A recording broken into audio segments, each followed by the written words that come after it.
My mic's not working. Anyway, my mic is being set on default for that for some reason. But anyway, we're back for more of these Fate Grand Order. Continue on for more of the Avalon Bay. Act 3 just released it by today to wrap things up for the Avalon Bay. And we're just getting started for interlude. Today is the 45th day of our covert operation off Britain's coast. I have called you all here for one reason, and one reason alone. The time has come for us to decide whether to leave this Lostbelt, or Lost World, according to our technical advisor's reports, and return to standard space, or to muster everything we've got and send additional forces, myself and Munir, to aid the field team's efforts. But, fortunately, we just received a new report from Typhoon with excellent news. Captain, give you word. Got it. Restoring power to the command room. Whoa, the lights are back on? Then, does that mean... That's right, my boy. Mission complete. Morgan is officially out of the picture. Sopras, Da Vinci, and Kyrie Light really came through. What's more, the fairies were so impressed with our accomplishments that they agreed to give us one of Camelot's Rungomeniads. Whoa, I can't believe we're gonna get the real thing instead of just a spell. Now the board is finally gonna have a main cannon. We can't wait to be the gunners. Alright, but only 4 of you. You can draw lots later to decide who it'll be. A Rungomeniad main cannon, eh? And as the director, it'll be my duty to pull the final trigger. Okay, Gordolf, let's not get ahead of ourselves. That said, I can't stop grinning either. I've always dreamed of having a huge cannon on the deck. Yes, good point. At first I thought I'd like to build it into the bow, but on further consideration, that seems extremely unsafe. Much better to add it to the deck, since we can jettison it at a moment's notice. But never mind that now. According to the report, it will take them 7 days to reach the shore from Camelot. But wait here until then. After they arrive, we can leave. That is why I had Captain turn the lights on in the command room. Now that we no longer have to conserve as much power as possible in case of emergency, we can get by with only moderate energy conservation. I know it's been a trying 45 days for all of you, so now's your chance to recuperate while we prepare to install our Rungomeniad.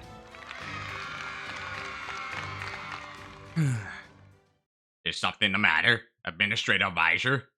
Most people would consider this cause for celebration, you know? While we're at it, I feel I should let you know something you don't seem to be aware of. That face you're making right now? You may as well be shouting. It feels like this case has only just begun. Thank you for the warning, Gordolf. Watson used to tell me much the same thing. However, I'm afraid you're not quite correct. This is no mere feeling. I assure you, this case has only just begun. Really?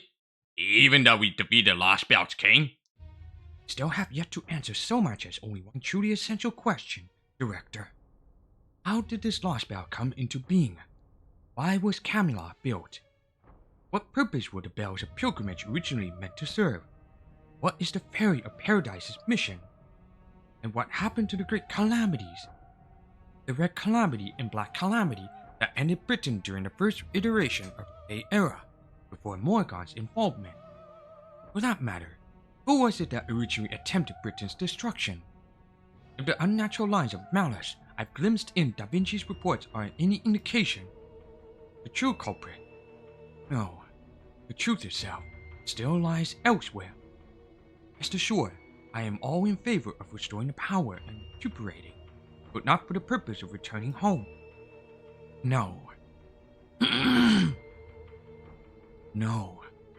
Now we must remain all the more vigilant and prepare for the worst case scenario. From here on, this will be a battle to save the world.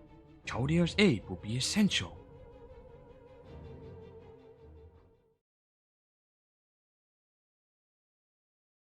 Hmm?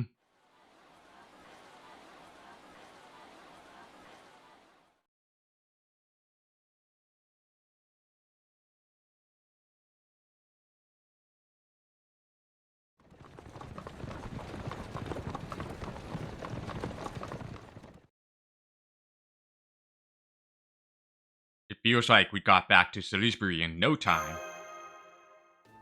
I know, but between the talks we had in Camelot about our next steps and the wagon ride here, it's only been 3 days. So far, everything's been going smoothly. Wherever we've gone, fairies have come out to cheer for us. Well, I guess he's staying behind in Camelot to handle things with the upper-class fairies, like not Riaba's proxy. Percival is staying behind as well, so he can secure the sacred lands affixed to the castle's entrance for us. That'll take 1 more day to remove, then another 3 days to bring it back to the Stormborder station off the coast. Although, I'm a little worried about him. He said he's doing fine, but... Yeah, he seemed to be kind of bragging. Even when we insisted he get some rest, he said it was more important that he pays us back for what we've done. I mean, it's true we don't have a lot of time left to spare, so I can't deny that that'll help us out, but still. Oh, I know! After he brings us to Sacred Lands, we should give him a turn in one of the border's recovery pods. If a full course of cutting-edge medical technology doesn't perk him up, nothing will. Besides, he could probably use it anyway, since it sounds like he's been working non-stop since he started the Round Table Army. Hey, that's not a bad idea. Think you could give Habitat a spin in one of those recovery pod things too? She insists she's just sleepy, but I can tell she's been getting more depressed by the day since Morgan was defeated. All she does is sleep and write in her diary, day in and day out. Hell, even now she won't budge from her bed upstairs. I can only guess she's beyond exhausted. Artoria, I gotta ask, are you sure about this? I get following Morgan's example by having the coronation at Salisbury's cathedral. Then again, you said you were gonna let Knocknat Riaba take the throne and go back to Tintago. And now it's all but a done deal that she's gonna be the next queen. How could you just give up your claim to the throne after everything I did to help you get there? Sure, it's great that the clans came to an agreement so quick, since the child prophecy suggested it. But still. I know, but this is what's best for Britain's future. The only reason I'm still here is because Oberon gave his life to save mine. If it wasn't for him, my journey would have ended there. In the end, never came too close to reaching Morgan's level. Maybe I'd feel differently if I'd been the one to defeat her. But it was the rebel army that did that. Percival led the Round Table Army, and it was Knocknat Riaba who assembled the army of Northern Fairies. Me? I just went straight for the glory, and you saw how that went. But honestly, I don't know the first thing about politics. So letting Knocknat Riaba be the next queen and returning to an easy life in my hometown seems like a no-brainer. I can almost hear everyone's cheer of, "Great job, Child Prophecy," right now. Well, gosh, you're in a good mood, aren't you, Child Prophecy? And why wouldn't you be? You really did it. All thanks to Da Vinci. Here you go, 6 deluxe apple waters. Thanks, Mike. You know, I just realized there aren't any other customers here.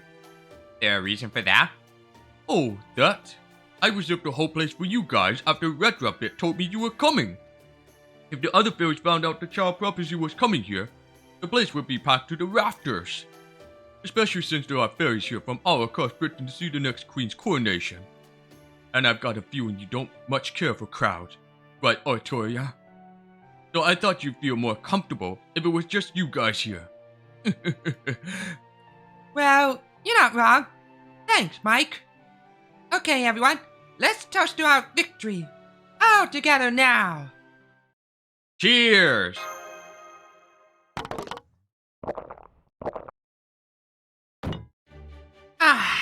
That victory toast might be the best thing ever. Congratulations on a job well done, everyone. Thanks, Artoria. However, it went down. Now that Morgan's gone, we don't have to worry about proper human history being invaded. And this Britain should remain safe and stable, at least until the bleached Earth phenomenon situation is resolved. I don't know what will happen after that. Maybe it'll stack on top of proper human history, or maybe it'll be expelled from the planet. But if nothing else, we can be sure the fairies won't disappear. We're also thinking about using the storm border to help some of them migrate. This does mean we'll be going our separate ways, but I know things will be fine with you and Knock Riaba here. And once Chaldea's handled its own problem, our leaders will come back to pay their respects. Huh? You mean you're leaving Da Vinci? Yeah, after the coronation. Besides, I've got a ton of work waiting for me back at the border. But I have nothing planned for today. If there's anything you want to ask me about, now's your chance. Oh, I know! I'll make a roadmap for the next few years of your pub's growth. All you'll have to do is follow it, and this place will become the best hotel this side of Camelot. You got the genius guarantee on that. Wow, really? That sounds amazing. I guess I'm gonna have lots of new goals then. I can't wait. Oh, I can't wait.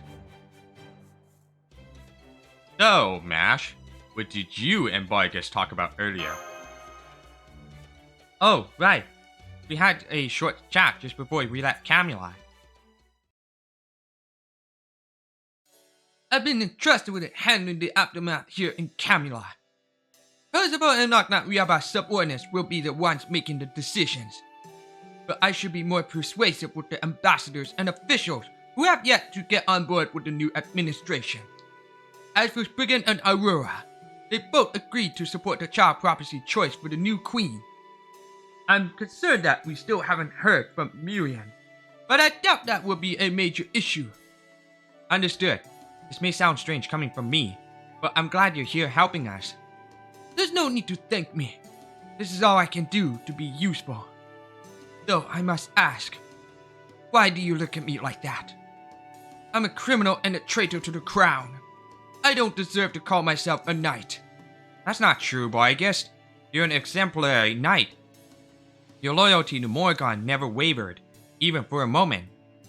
But you stood up to fight her in the name of protecting Britain. That must have been a very difficult choice. You're not the first knight I've known who made a choice like that. Which is why I'm so glad to see the rebel army welcome you with open arms. You wield your sword for others' sake, not your own. You truly believe it's the duty of the strong to protect the weak. Please, Lady Vargas, please don't be so hard on yourself. You were just as noble a knight as Bargard said you were. I see. So you were there with Bargard when he died. Tell me, what did you think of him? Was he a good lord? He was a wonderful lord. He did everything he could to help Sheffield and Norwich up to his dying breath. I may be a member of Chaldea, but here in the land of the Fae, I'd like to think of myself as a knight of Sheffield as well. That's how much the people I met there meant to me. I see. I'd expect no less from the old hardhead. He's always been surprisingly considerate. He was also a huge womanizer. That's one thing Woodrose never had over him. Really? I had no idea Bargard was so popular. Oh, yes. His plain-spoken nature had a way of cutting straight to fairies' hearts, even if he didn't mean to. How else would he have been married 61 times? God. How else would he have been married 61 times? Good point. In retrospect, that does explain a number of things. The same is true for you, Galahad. Ah, right. You said your name was Mash, didn't you? I will be undergoing a court-martial once Camelot's affairs are in order. But after hearing your words, even a century in prison will pass easily. Thank you, young knight of proper human history. Honorable knight of the true Round Table. Were it possible, I would have loved to meet other knights of the Round Table. Really? Like who? Good question. Maybe Sir Gawain? No, never mind. I know my emotions would get the better of me. But I'd also love to meet Sir Palamedes. Okay, But I'd also love to meet Sir Palamedes, Sir Tristan, and Sir Kay, who was said to be the tallest of the knights. Well, as a matter of fact, you've already met one of them. Senpai told me all about it. Remember that knight who held you back at the ranch? That was Sir Tristan. What? Really? Tristan, the child of sadness. That Tristan? That's right. Though I suppose he may not have made a strong impression. Oh no, he did. I would never forget the sheer mastery of the bow he demonstrated. It's just that. What have I done? How could I ever hope to make amends? You beat him in a fair and honorable duel, right? I'm sure there won't be any hard feelings on Tristan's part. Although, I am curious. Why are you so attached to the Knights of the Round Table? Seems like there's more to it than just the name Morgan gifted you with. Alright, you are a fellow woman and knight, so I suppose I don't mind sharing with you. Well, it goes without saying that they're all very attractive. I especially look up to them because of their stories. Despite all the personal problems they faced, in the end, they always chose to stick together and protect the kingdom. They were the very model for a strong and honorable knight fighting in defense of the weak. I don't know what I would have done without their example to guide me. They made me want the same thing for Fairy Britain. Even though, ultimately, it was you and your companions who accomplished what I could not. I'd like you to give the foreign mage a message from me. Please, tell him thank you for supporting our world. No, for supporting the child prophecy. As nights go, I may be a disgrace, but I will never forget the debt I owe him. If ever he should have need of my horn, all he need to do is say the word.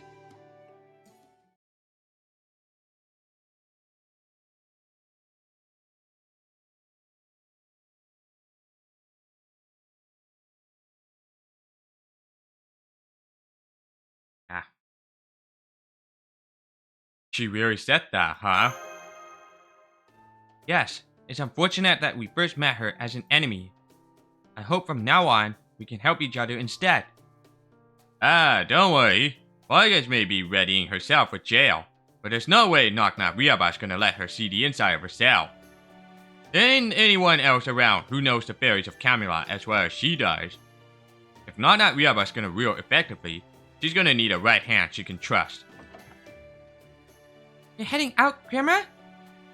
Just a little errand I need to take care of. I'm gonna see how Knock Knock Riaba's doing. The Northern Fairies have never been to Salisbury or the Great Cathedral before, right? So I figured they could use all the help they can get, seeing how the coronation's tomorrow. Oh, right. I forgot you have all the First Grimmer's knowledge. Well, thanks for helping that jerk out. This will be her greatest opportunity to shine yet.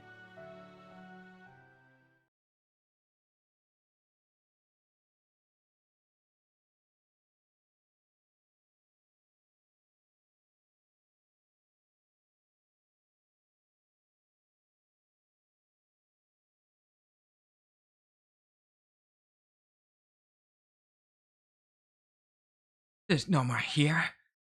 Or here. That's strange. I couldn't have already got them all, right? Hello? Is anyone still there? Is anyone still alive? I'll redacted you out if you are, okay? Just say something, please. Lady Miriam? I don't think there's anyone left in that box. Perhaps it's time you moved on. Who's there? Oh, Konyanskaya, it's you. When did you get here? Did you just get back? Just give me a minute. Just give me a minute to wash my hands, okay? They feel so gross for some reason. Weird, don't you think?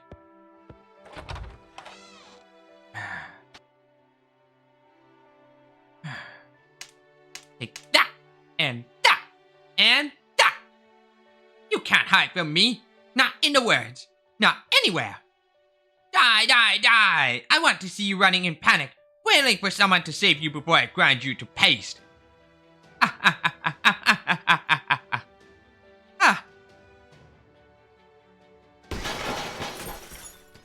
you freaking kidding me? How is this supposed to be fun?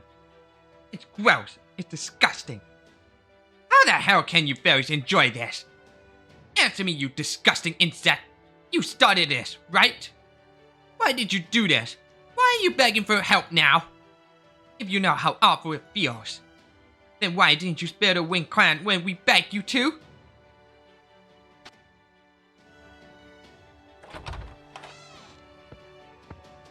Who's there? Pardon my intrusion, Lady Miriam. Did I startle you? Oh, kindness, Gaia. When did you get here? I haven't seen you around lately. Have you been in town long? Oh, but never mind that. Listen, I've come up with the very best idea for revenge. I'm going to use my game board to make an inescapable buck trap. It'll take me hundreds of years to create an open world big enough to finish off the whole Fang clan. But that's okay. I can wait. I'm the Butterbird Princess, the most patient of all the Wing Clan fairies. I swear I'll complete it, no matter how difficult it may be. After all, just imagine how good it'll feel to take my revenge when it finally happens. It's going to be the greatest moment of my life, and I'm going to devote everything I have to making it happen. It's going to be great. What could go wrong? Oh, Lady Miriam. Her poor mind. It just can't accept the dull reality. So, how are things in Camelot? Is Queen Morgan really gone? Yes, she is. Morgan was put to death, and a rebel army now controls the city. There's to be a coronation to mark the reign of the new queen tomorrow. Once that happens, it's only a matter of time until the new law of the land reaches Gloucester as well. And if the truth about what happened to the Fang clan ever comes to light, I'm afraid it could put you in a precarious position, Lady Miriam. Huh? Something happened to the Fang clan? Oh well, never mind that. Right now, we need to focus on Camelot. I never thought Artoya would relinquish her claim to the throne so easily. I was hoping she and Knocknut Riaba would end up taking each other down. But, oh well. Still, it's a good thing there's going to be a new queen soon. There's no time to waste before the Great Calamity shows up, after all. Knocknut Riaba is a direct descendant of Mab, so she should understand how important that throne is. So I'll contact her soon and arrange an alliance between Camelot and Gloucester. Once the threat of the Great Calamity has passed, then I'll find a way to overthrow her. Right now, our priority is ensuring Britain's survival. I can wait to invite our mutual enemy, proper human history, Chaldea, to my garden until then. Oh my!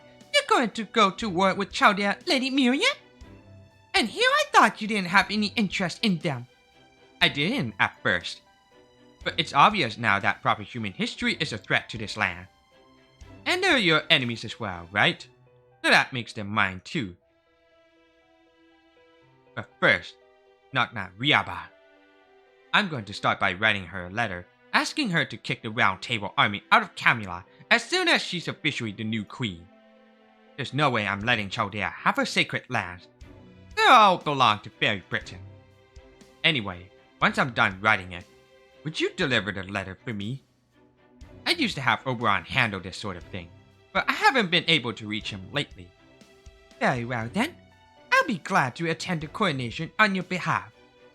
But if I may, Lady Miriam, what are you going to do afterwards? You really need to get out of this room before it starts to affect your health. I have a lot of reading left to do. There is so much Morgan suppressed during her reign.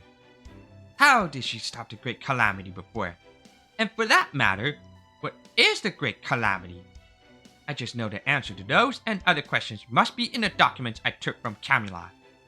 And if that information is written down somewhere, I'm positive I can decipher it. I'm going to find out the truth as sure as I'm the Butterbird Princess.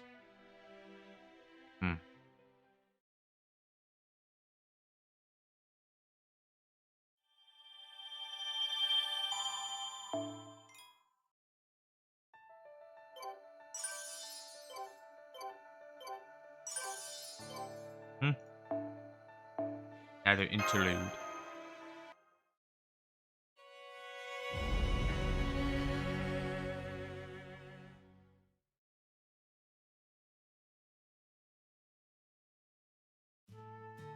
There you have it. She said to give you her regards and that she's looking forward to your coronation, you jerk. Is that so? Well, forgive me for not jumping for joy at being congratulated by a gutless coward who turned and ran away at the last second. You're still mad about that? Not like Artoya ran from her competition with you. If anything, it's the opposite. She stepped back of her own accord, so you wouldn't get caught up in her mission as a fairy of paradise. I know that! Why do you think I'm so pissed off? After all that, she's just gonna disappear and let me have all the glory? You think she can save the bloody world when no one's looking and quit while she's ahead? Not on my watch. She won't. That's no different from the kind of crap Morgan pulled. Just you wait. As soon as I'm on the throne, I'm going to begin a child prophecy hunt that'll put Morgan to shame. I'm going to find her wherever she goes, even if I have to invade this paradise place she's from. Now, who's acting like Morgan? Alright, now who's acting like Morgan? Alright, but be warned that ain't an easy path you be taking. Interfering in Paradise's duty means fighting proper human history. It'd be a pity to bring a whole new kind of war to Britain right after finally bringing peace to it. Fine with me. More than fine, even. I never had any intention of playing nice with proper human history. I'm not as extreme as Morgan, but it's still basically a foreign land, right? Knowing there's more land out there waiting to be conquered is the best news I've heard in my life. My purpose is to rule. The more there is to rule, the happier I am. I can feel my magical energy surging just thinking about it. Looks like the idea of fighting proper human history really does entice you. If you're so certain, I won't try to stop you. Either way, it's gonna take time to get Fairy Britain back on its feet, and Chaldea will probably finish their mission by then. You really okay with Sobras leaving? Oh, sure. It'll be sad to part ways for a while. But if anything, I think this is destiny. Once I'm ready to conquer proper human history, I'll be a way better queen than Morgan ever was. So once he sees what an amazing fairy I am, he won't be able to resist going out with me. Looks your dad set on getting everything you want. Not that I expected otherwise from you. Plus, you're already obsessed with Camelot's throne. Don't damage it no matter what, eh? When you get right down to it, the throne's just a fancy chair. But you were dead set on that particular one. Same with Morgan. She refused to leave it, no matter what. Why is that? You know something about it? Okay, I guess I can tell you. Morgan's throne is the cornerstone of all Britain. It's what keeps the fairy cycle alive. It's the gear that keeps the life of every fairy who died at the end of the fairy era in motion. It's False Round Table Ask created after she completed her pilgrimage and chose to defy her duty. It's the throne of a master. Whoever bonds with that throne becomes the master of Britain's fairies. Morgan used it in a desperate attempt to summon the fairies of Fairy Britain and keep them alive. My predecessor, Queen Mab, learned about this in Era of the High Queen 400 during her last one-on-one battle with Morgan. The only fairies who weren't wiped out during the Fairy Era's Great Calamity were Mab, the clan leaders, and a handful of upper-class fairies. Mab had no reason to submit to Morgan's rule because she wasn't one of the fairies Morgan brought back to life. But she also couldn't keep fighting her once she found out how far Morgan had gone to keep Britain alive. So Mab and Morgan made a secret arrangement. They agreed that if Morgan should ever decline and fall, the King Clan would be the one to succeed her. Gotcha. In other words, do what you want, and I'll clean up the mess. That's right. They were friends, in their own way. After that, Mab retired to Edinburgh. Her part of the deal was to produce a new queen who could take over for Morgan by the time she declined. That's duty I inherited from my predecessor. I'm her daughter, her next generation, born for the sole purpose of becoming queen. Whatever else I do with my life will have to wait until I've taken care of that. I just wish it hadn't come about in such a half-assed fashion. But fine, whatever. As soon as the coronation's over, I'm going to rush right into the throne and take over for Morgan. Well, not that there was ever any other option. that Morgan's gone, I'm the only one with the spirit urge and capable of reforming contracts with every fairy in Britain. Artoria simply doesn't quite have what it takes. That's just how it is. For sure. All like Einzel prophesied. The child prophecy will pave the way, and then the true king will appear. Though the child prophecy and the true king were always two separate fairies, that prophecy is about both of you. If you already know that much, I don't have anything else to tell you. Later, Knock-Knock Riaba. We'll have to fight each other someday, since you're from this Lostbelt, and I'm from proper human history. But we can forget about that, at least for the next few days. Tomorrow's your big day. As Grimmer the Sage, I'll be there to bless you as best I can.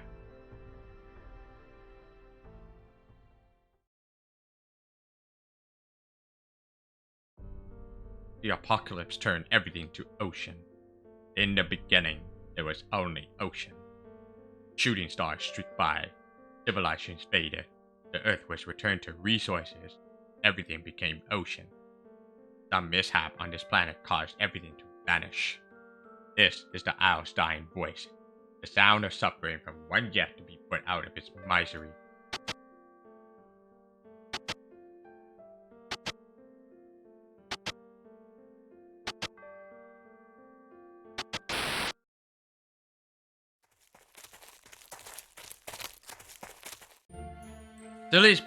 Salisbury, we're off to grand old Salisbury.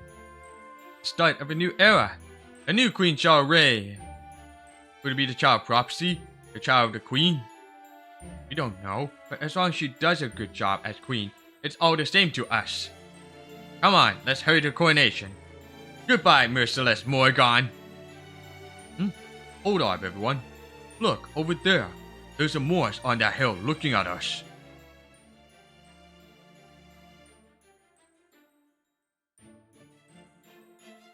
Just one. That's no big deal. All we have to do is keep our distance. Britain's about to be reborn. I wonder what the new queen will do with it.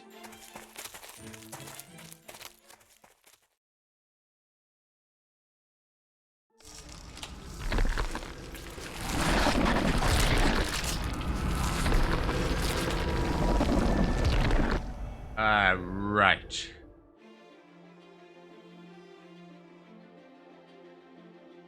Soon, time will be upon us. The number of Moors have exceeded the number of fairies. Having had a sacrifice which pleases him, the god has begun to stir. The way I see it, the whole point of reality is that there are no takebacks. We do things knowing they'll make matters worse. By the time we realize what we've done, it's too late. Then we seal away any who tried to reveal our actions for the misdeeds they were. Whose fault is it? No one's, of course. And that is why it's not possible to make things better.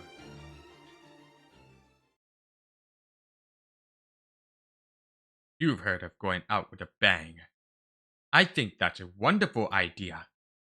If you're going to go out anyway, you might as well make the biggest bang you can.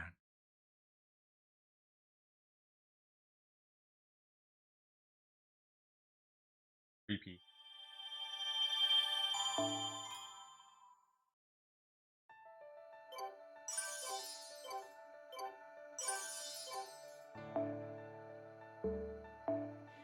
The end coronation.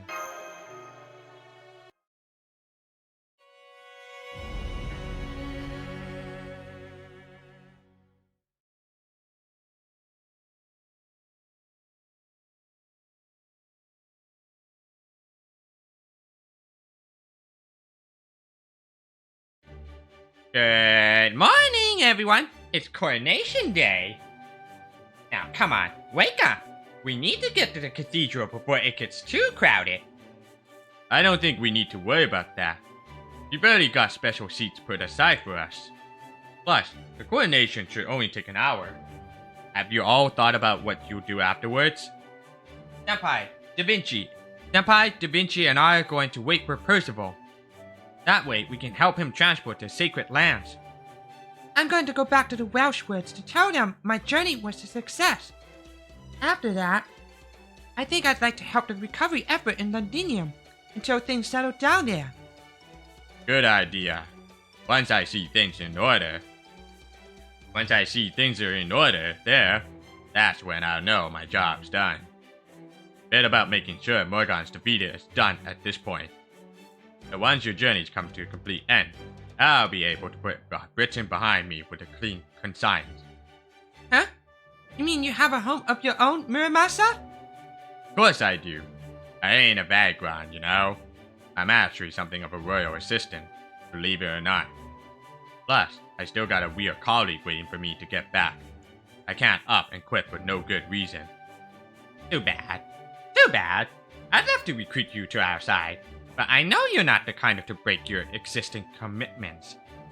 So realistically, just agreeing to a truce while we're all still in Britain is more than enough.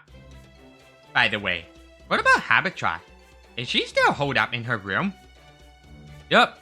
She said she's too tired to do anything but sleep, and to go enjoy the coronation without her. Maybe we should go check on her again, just to make sure? No,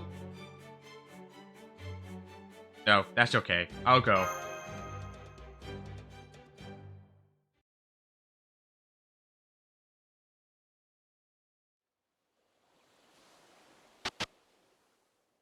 You have chosen to be a dream. You have chosen a path that will prevent you from existing in my Britain. The only time you will have is the period between when she first arrives and when she is sent back in time with my water mirror. Remember this to the rot. Your dream will end when the morning lark sings.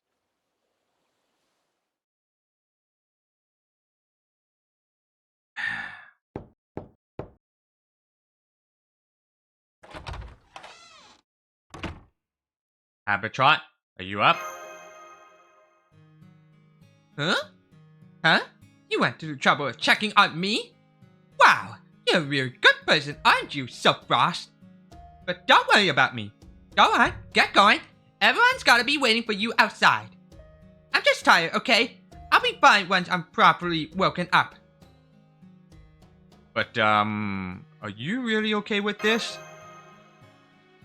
Okay with what? You got some reason to be worried about me? What, you think I've got a secret? You think I'm actually one of the most important fairies in the Fey world or something?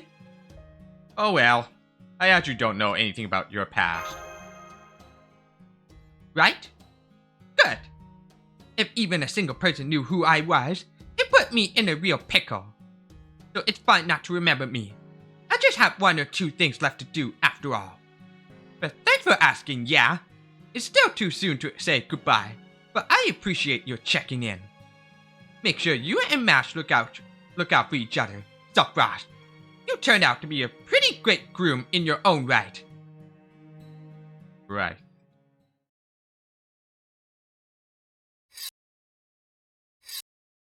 I can't believe Da Vinci is going home. Although, where is her home anyway? What's the outside world? What is there outside Britain? Is her condition gonna improve if she goes there? If it does, then that's a good thing, right? This is the worst. What am I going to do? Why does she have to leave just when every day was starting to get fun? You can't do this to me. You can't take Da Vinci away from me now. Without her here, I'll just go back to being my boring old self. What can I do? What can I do to make Da Vinci stay?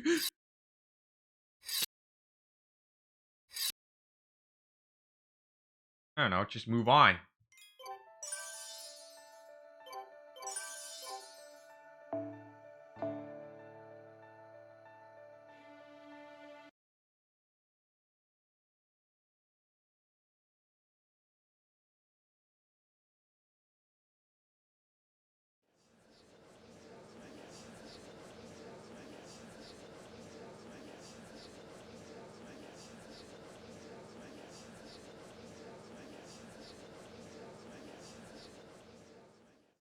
Where's Miriam? We're here. Gosh, I've never seen so many upper-class fairies all in one place before. Look, up on the second floor, there's Aurora and Spriggan in the VIP seats, and a whole bunch of other famous fairies too. But hey, we're kind of big deals too. I might have relinquished my claim to the throne, but I was still one of the key players in the assault on Camelot.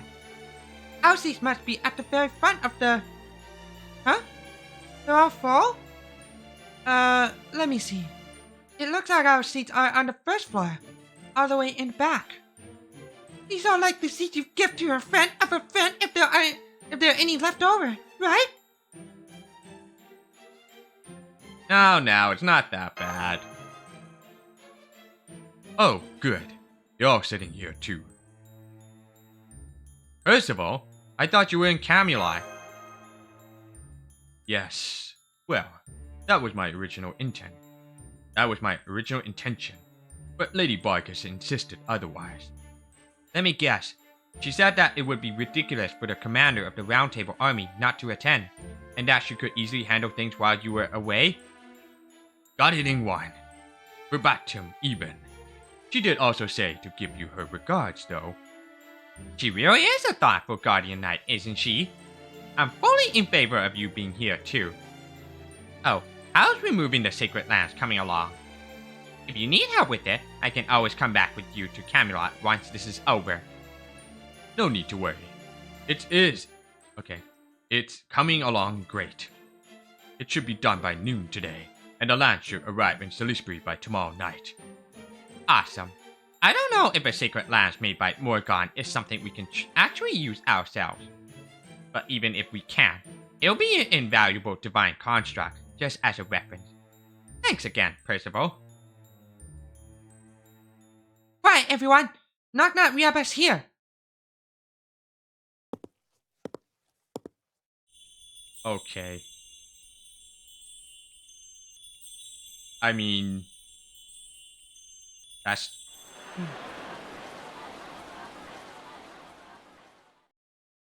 How many spirit dress does she have? She has Warden, and she has a Grail concert, and now is this kind of look like a bit of wedding dress. The hell? Can't remember. Now has like 3. Whoa. She looks beautiful. I know. I can hardly tear my eyes away from her. Don't you think she looks beautiful, Artoria? Yeah, I do. Damn it, Knock Riaba! I hate to admit it, but you're the best! Good day, everyone. Thank you all for being here.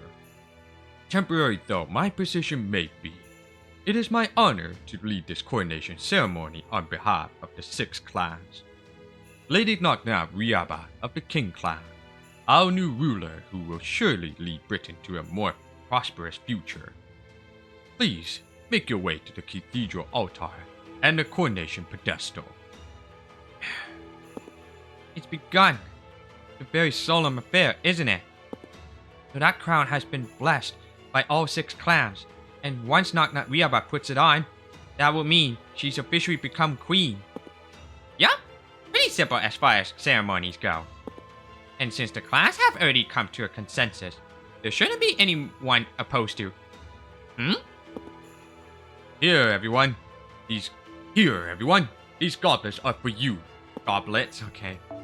Here, everyone. These goblets are for you. The moment the blessing is complete, you're to drink this wine to celebrate. Whoa, wine. Are you going to drink that, Senpai? I can't drink wine, but I can at least pretend. Understood. Then I'll follow your lead. I will too then. I'm not really much for wine anyway. Really? Guess I'll toe the party line then. I don't care much for wine either, so... Alright, I can see. Alright, I can see where this is going. Now, let us offer our blessing to celebrate the beginning of our new queen's reign. Knock Riaba, our new queen. Please attest to your impartiality. Please attest to your impartiality, your diligence. Please attest to your impartiality, your diligence, your commitment to coexistence, and your integrity. Very well. As a fairy of Britain, I swear to be impartial in all matters. As the head of the Northern Fairies, I will continue to be diligent. As a fairy entrusted to rule by the child prophecy, I believe firmly in coexistence. And as a daughter of the great Queen Mab, I promise my entire life will be one of... Objection! You can't trust a single word she says. Nagat Riaba is evil. The Northern Fairies have no place in Britain. Who said that? Show yourselves! Huh? But you're... my subjects? We attest that Nagat Riaba has no right to rule. And we are prepared to tell you all about the atrocities she has committed. Her regiment in the north was a nightmare. Every fairy she shares her blood with becomes her slave, and loses the ability to refuse her. She controls every aspect of our lives, makes army service mandatory, and even takes away our original fairy professions. And that's not all. My brother and I were both infected with Morse disease. We only went to Edinburgh and became Nagat Riaba subjects because we'd heard it could be treated there. But the truth was horrifying. Her treatment was transferring our Morse curses to fairies she deemed worthless, condemning them to death. I was lucky enough to survive. But my poor brother was given Morse curses from several other fairies, turning into not just a hideous monster, but one of the Nagat Riaba's giant soldier slaves. And what's wrong with that? Every one of those fairies knew exactly what they were signing up for. They volunteered of their own free will to sacrifice their bodies when they were already on the verge of death so they could save their fellow fairies and help defeat Morgan. I also gave each and every one of them rewards to suit their sacrifice. They weren't being exploited in any way, shape, or form. Then what about what's underneath the Queen City? How do you explain that horrible system? You. Hear me, everyone! Let me tell you about Queen Mab and Nagat Riaba's secret betrayal of Britain. You probably all think Queen Mab is dead, but the truth is, she's still alive. Do you know why Edinburgh is known as the Queen City? It's because Mab transformed her own corpse into that city, where it continues to function today. And for what purpose, you may ask? It disgusts me to say, but I'll power through. Mab planned to consume the bodies of other dead fairies to expand her city and create a stronger version of herself. And the result is Nagat Riaba! Nagat Riaba, the corpse golem! I trust you understand now why the landmass in the north never actually grew? It's been 1500 years since Edinburgh was first made. In all that time, instead of fairy bodies growing Britain's landmass, they all went into the creation of the woman you see before you now. What else could you call that but a betrayal of our land? How dare they call themselves the King Clan?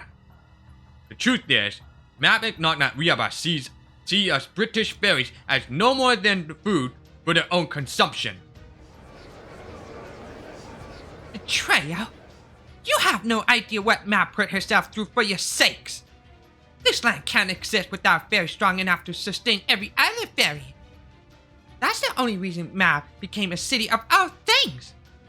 Fine, if you want to know the truth so badly, I'll tell you. I'll tell you the reason British fairies are still alive today after being wiped out once before.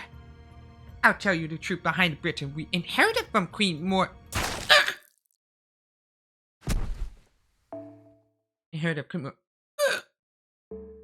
Lady Nagat Riaba? That's impossible! Why is she coughing up blood? Damn it! Somebody stop those insolent bastards already! What are the gods to...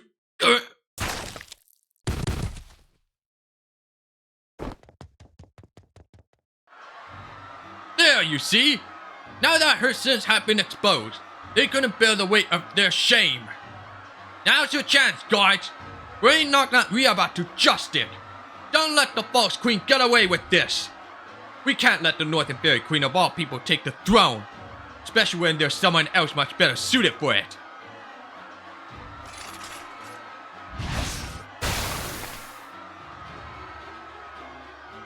Artoria! What the hell do you think you're doing? Yeah, I'll be right back. I'm gonna take a bathroom break. 1 second.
Wrong one. There we go. Better. Okay. Time for this one. So Crewcaster and Castoria. Alright, fair enough.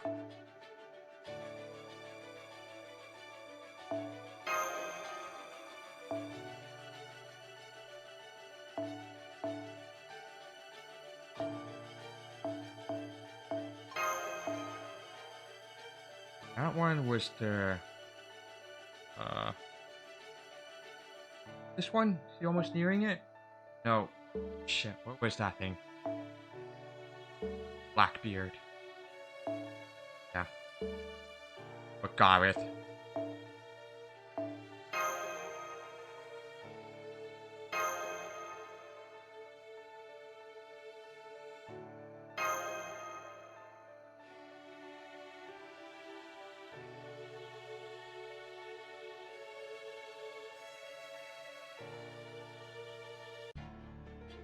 データは十分手玉に取って差し上げます。単純に終わらないよう式は公然に入ら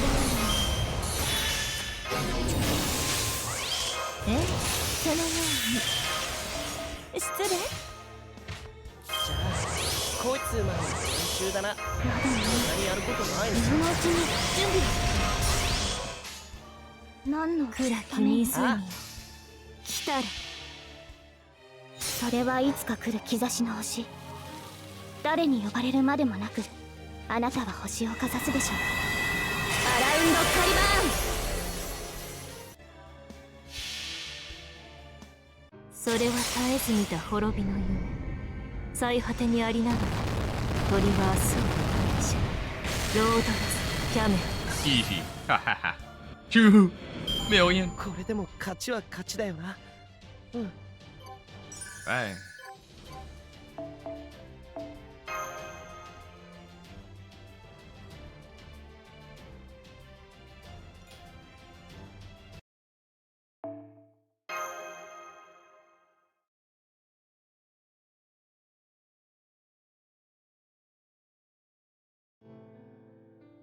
I realized what was happening as soon as I finished drinking the wine in my goblet.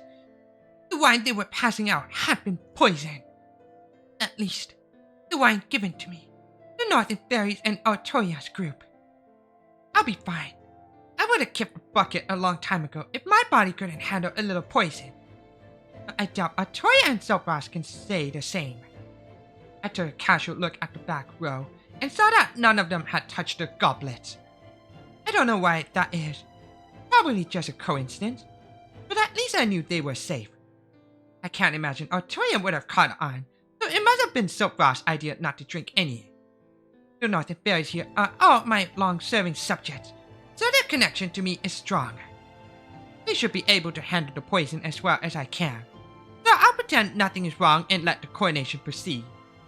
There's no way I'm letting anyone spoil things now. There's no telling when the great calamity could begin. Britain needs a new king as soon as possible. There's no question who tried to poison us. But I guess things just aren't going to go their way. Sucks to be the... Can't trust a single word she says. Oh wait, you can't trust a single word she says. Nagna Riaba is evil. The Northern Fairies have no place in Britain. But the second I saw it which fairies were raising objections, I knew I was in trouble. The fact that members of my own clan were denouncing me meant that the enemy had prepared much better than I thought. I felt fine at first, but then I started to grow numb. I could feel my fingers losing their strength, and my throat and organs burning as if on fire. These aren't the only self-proclaimed King Clan fairies denouncing me. Similar denunciation must be taking place all across Britain. My subjects' loyalty to me is both my greatest weapon and my biggest weakness. If I lose their loyalty, I lose the power I share with them, too. In an instant, I lost over half my power. I could tell as soon as it happened. The poison, which I'd been able to shrug off earlier, starts to kick in, causing my older subjects to collapse. Normally, the god spirit would only tickle me. Now they pierced my stomach and punched out through my back. Ah, man. I guess I was more immature than I realized.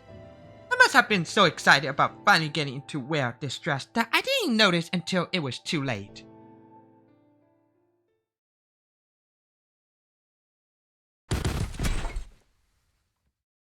Eep! The child prophecy attacked the cathedral guards! I knew it! I knew it! I knew the child prophecy and Knock Riaba were in cahoots all along! This is the true face of the Fairy of Paradise and the descendant of the Northern Fairies. What a blood-curdling team they make! This is why we can't trust anyone but British fairies. Someone's got to rid us of these outsiders once and for... Ah! What was that? Shut up and get out of here, or the next one roasts you alive. Knock Riaba! Knock Riaba!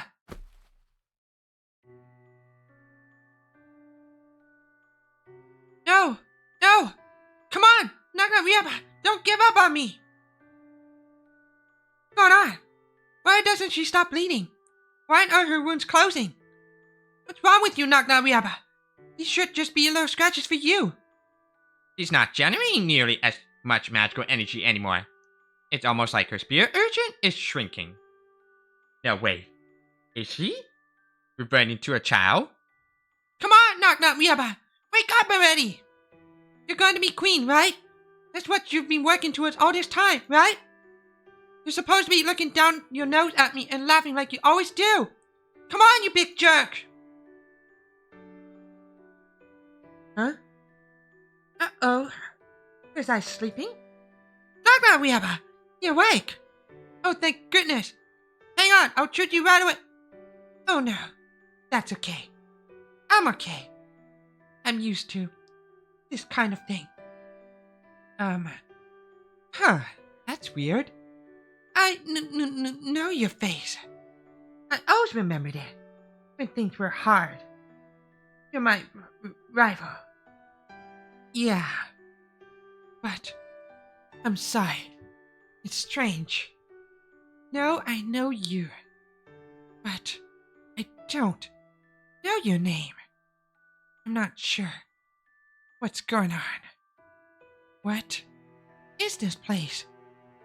Oh, right. I'm Knock Riaba. I have a very, very important. Huh? What was my duty again? That's weird.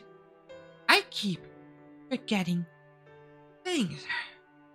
Oh, right. It's because I gave it to so many other fairies. I guess I didn't have any intelligence of my own left over. What? What are you saying, Knock Riaba? You gave it all away? Everything? You gave away your magical energy? Your miracles? Even your intelligence? You used it all up to get here? All for those ungrateful fairies? For this awful Britain? I'm sorry. Please, don't cry. Stranger, still know who you are. You were always my guide. As long as I follow your light, I know I can always find my way home. Don't give me with that! Come on, cut it out! Besides, we haven't had our rematch yet, right? You still need to fight me. And once you're queen, you're going to have a great romance, right? You haven't even taken the first step yet. So come on, Knock Riaba. You can't give up now.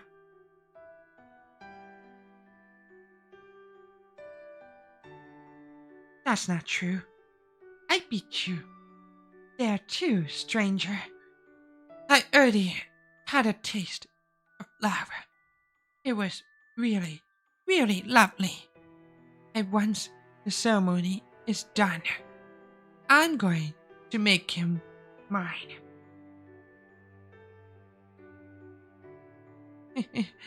It'll be way harder than becoming queen. Wait! Hold on, Knock Riaba. Don't disappear on me. I told you, you can't give up now. I never would have made it this far if I hadn't met you. If I lose you too, I don't... Liar. You never give up that easily. You're too stubborn. Even if you're alone, I'm sure you'll find your star. Well, rip. She's dead.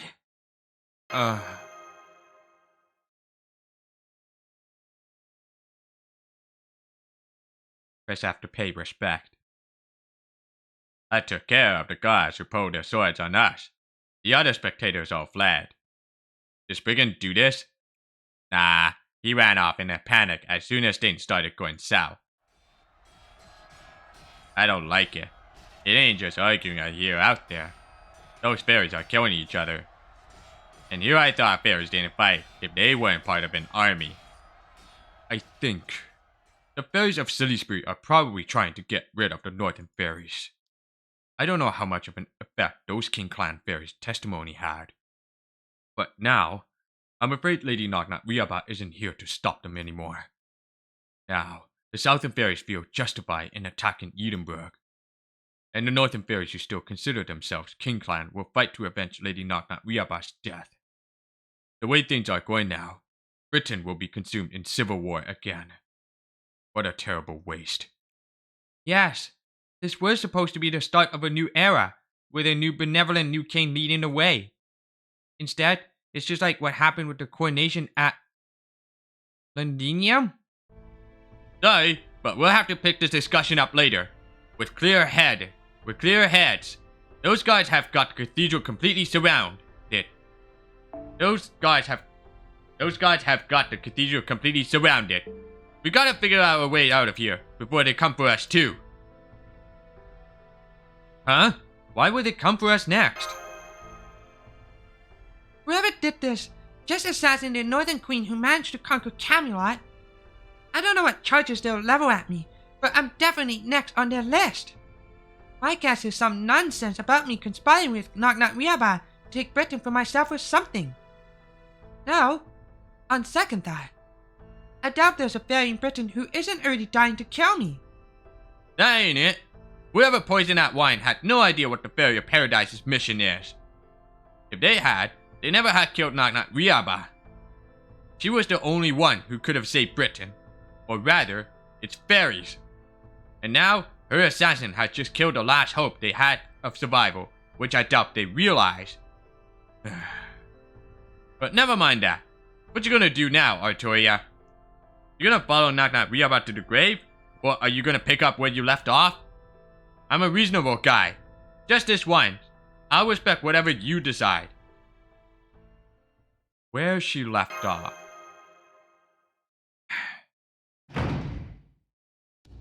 That's far enough, child prophecy. Biff, that's far enough, child prophecy. Boy mage, lay down your weapons and surrender. You stand accused of murdering Lady Knock Knock Riaba.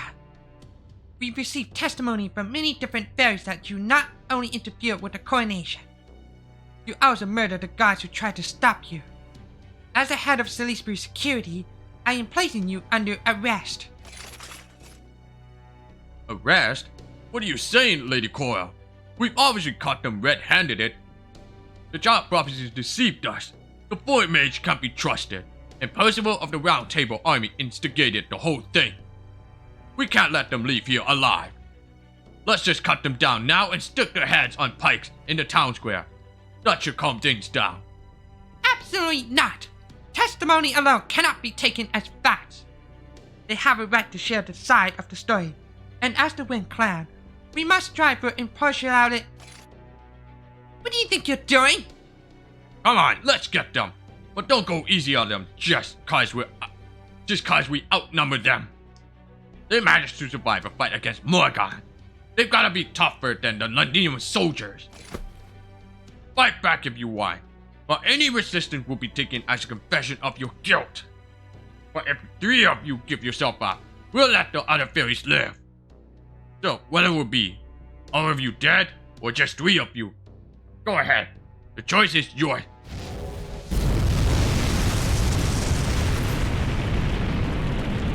How?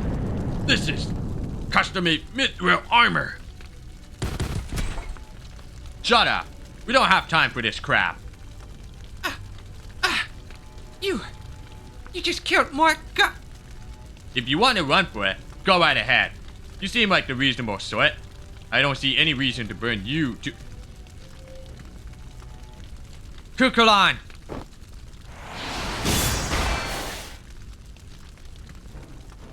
You blocked my attack? Of course I did. Such a cowardly sneak attack doesn't hold a candle to the real Lancelot. Melusine, you here too?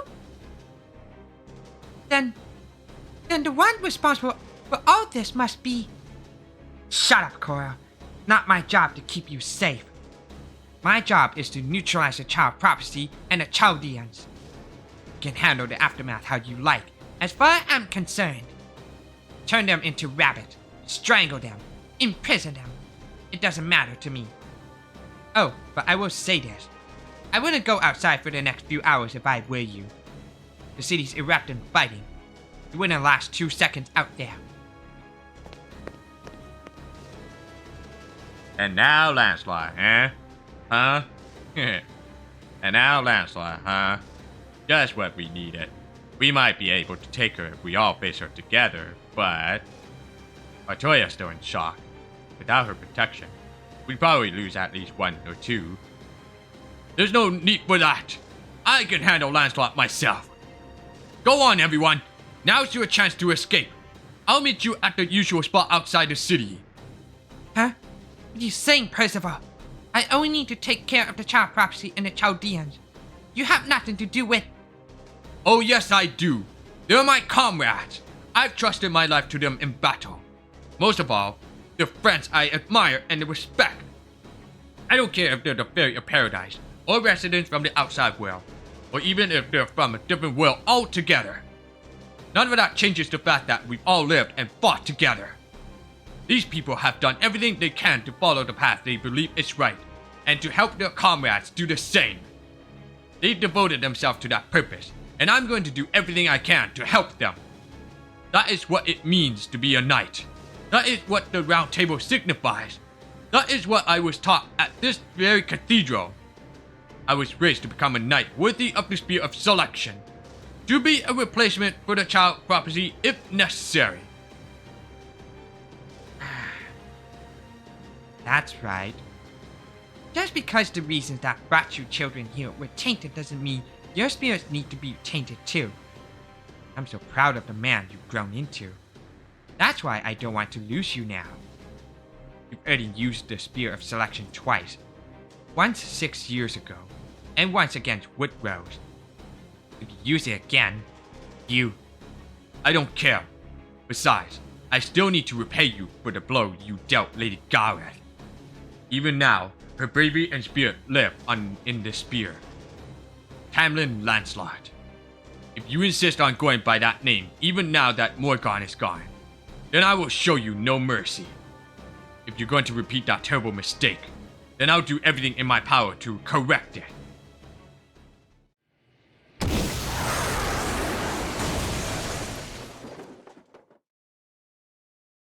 Phew, thank goodness.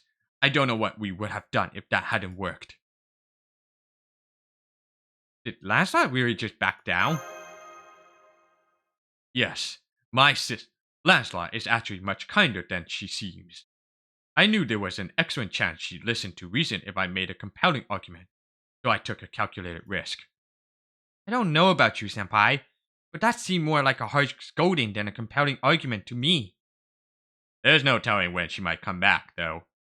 Either way, now's our best chance to escape. Come on, Artoria, Silkfrost. We gotta find a way through the blockade and get out of this city.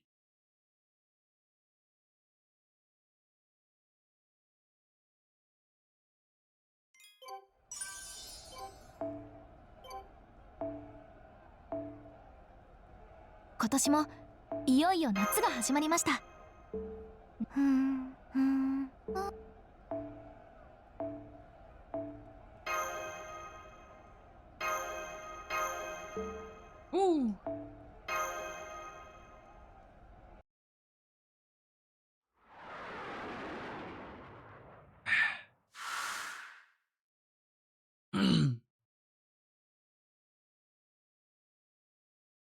What a wonderful knight Percival's become. He's honest, gentle, dependable, but I've never seen him so angry. He's actually the one who taught me what it means to be human, now that I think about it.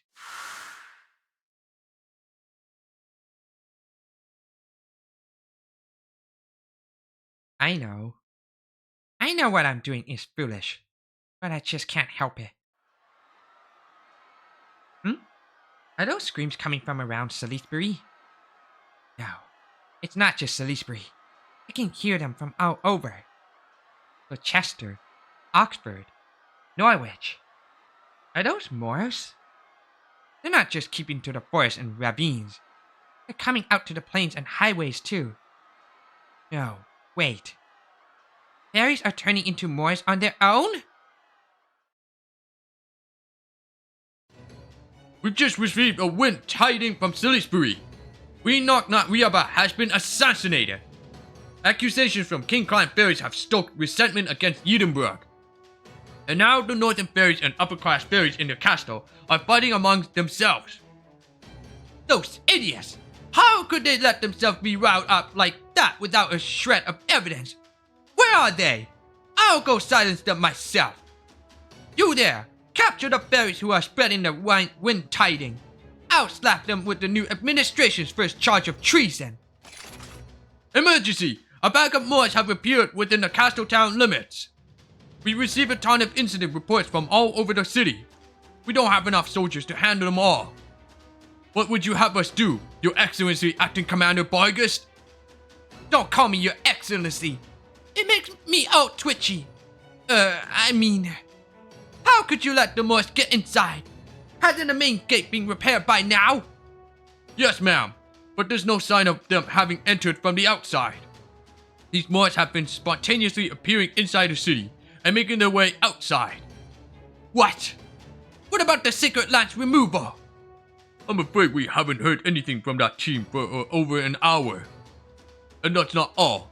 All the fairies inside the castle are experiencing numbness in their limb.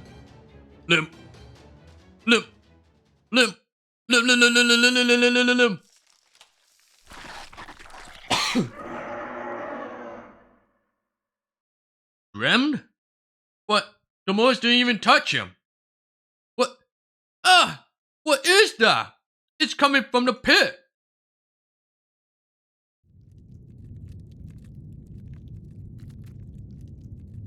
Whoa. What is that? They're not Moors. There's something more primal, more horrifying.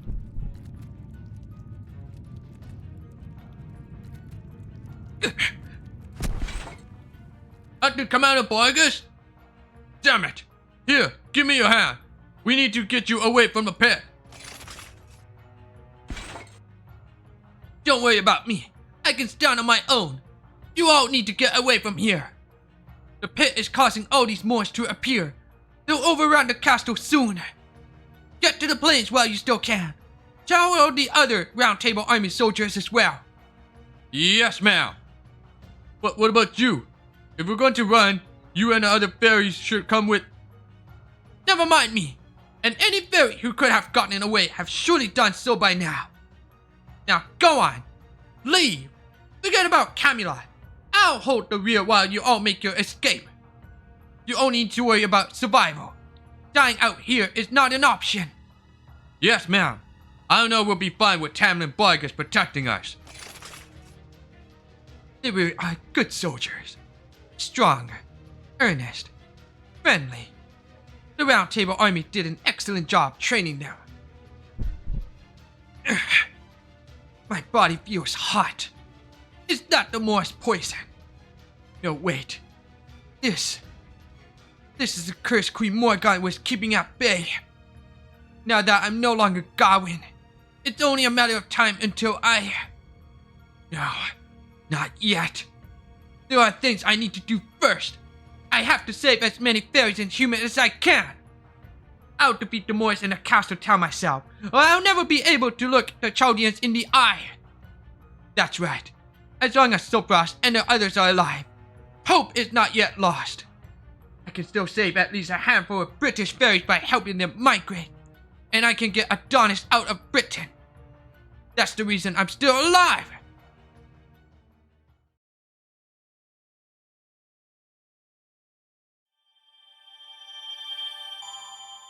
Right.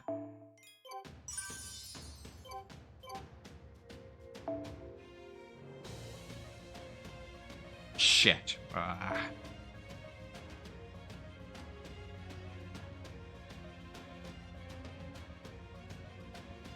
Wait.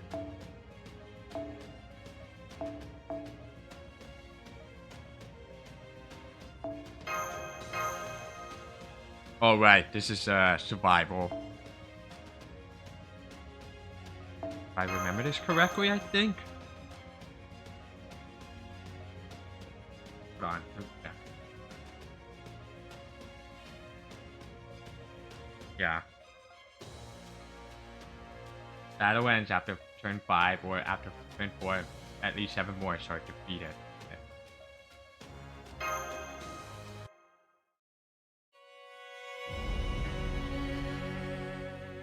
Terminus.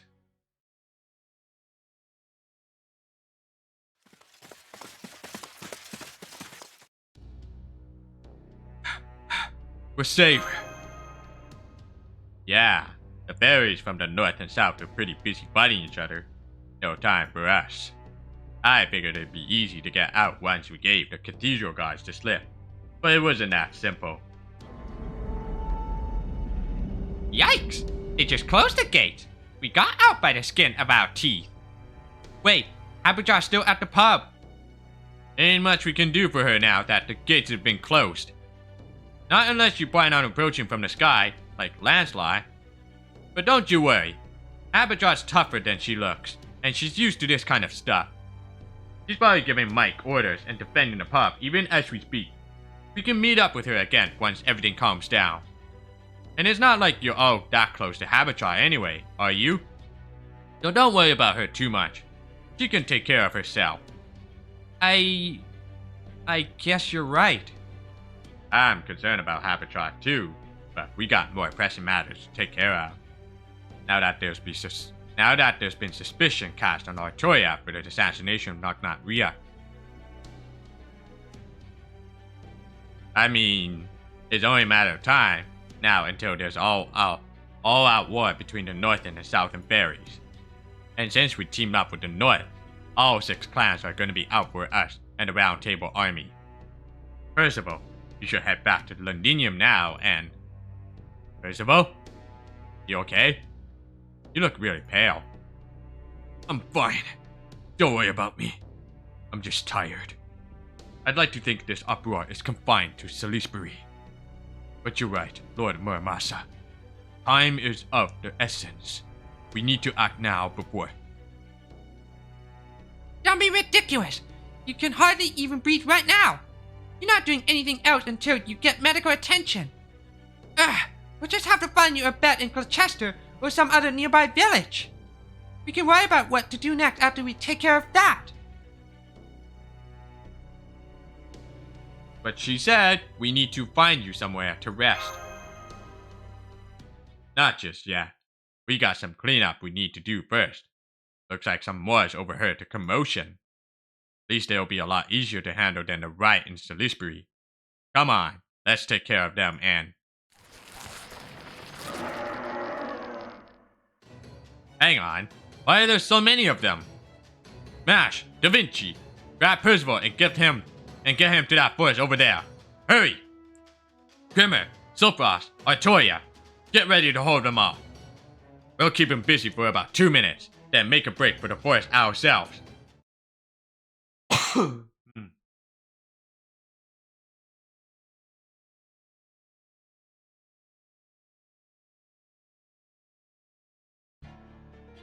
Why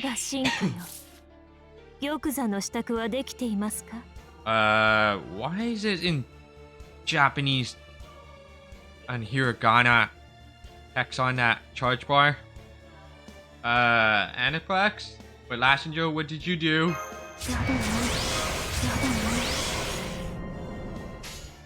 宝具をいい判断です。負けないぞ。慈悲、神戸を垂れよ。恐怖は希望もない。何人も通るにあたわず。モルゴース。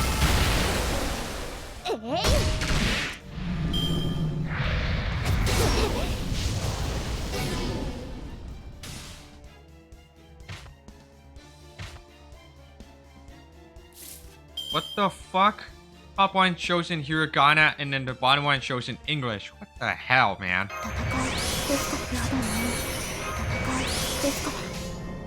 暗き湖よ、目を背けないで。もちろん。そう、いいでしょう。私の足元で許しを乞いなさい。落ちよ、ロードレス・キャメロット。モルゴース。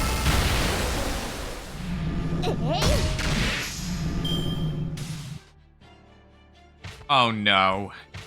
So the top one shows in hiragana and the bottom one shows in English for charge. Oh man. What have they done? 白兵戦行きます。あまり悩ませない簡単に終わらない。練習だな。他にやることないの？やります。よし。来たれ。そう、いいでしょう。私の足元で許しを乞いなさい。落ちよ、ロードレス・キャメロット。白兵戦行きます。Oh.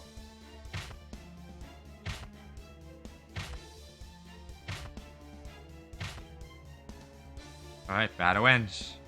I think I defeated more than like 10, I guess.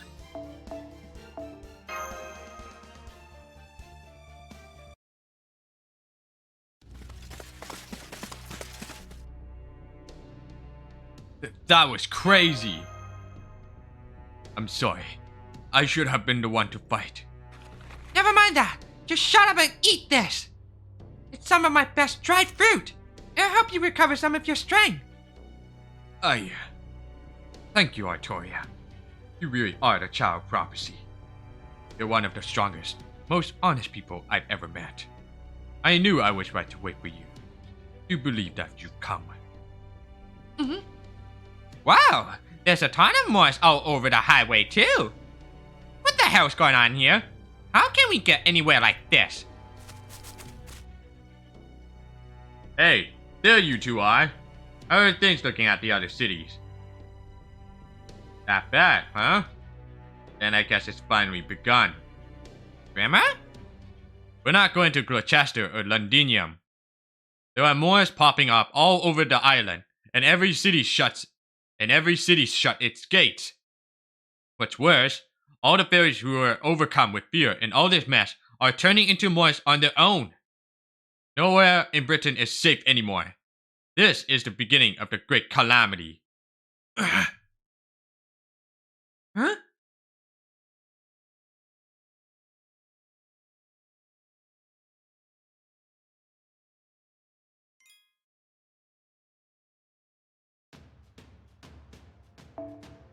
敵を攻撃した時やスキルなどで発生するスターは小さなこと」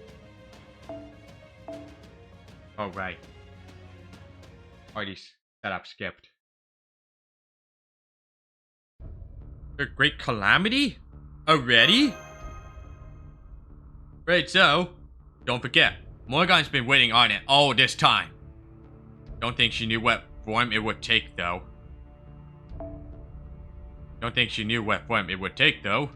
A great calamity is kind of like puss that builds up in Britain over the course of a millennium. Massive death throes become magical energy that spills throughout the Isle, and the calamity that catches that magical energy grows huge as a result. That's how the great calamities happen, and they're gonna keep happening as long as this Britain's around. It almost sounds like bloodletting. A way of, well, letting out the bad blood that's built up in the land's veins. So what kind of calamity absorbed that blood this time, Grimmer? Can you tell? Yeah, I can. Well, more that I already know. I couldn't tell while Morgan was still alive, but now that she's gone, I've got a good handle on what this calamity is. The thing that's been smoldering away in a pit for centuries is about to come out and say hello. That thing's basically what I was sent here in the first place. Although, I get the feeling there's more to it than that. How so?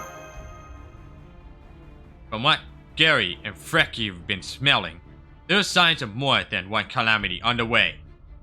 But those two calamities are in my area, so I don't know what they are. Wait a moment. Did you just say signs? Then, does that mean the calamities still haven't begun in earnest? If that's true, then the thing at the bottom of the pit, the one Ask said would destroy all of Britain if it woke up, is still asleep. And that means...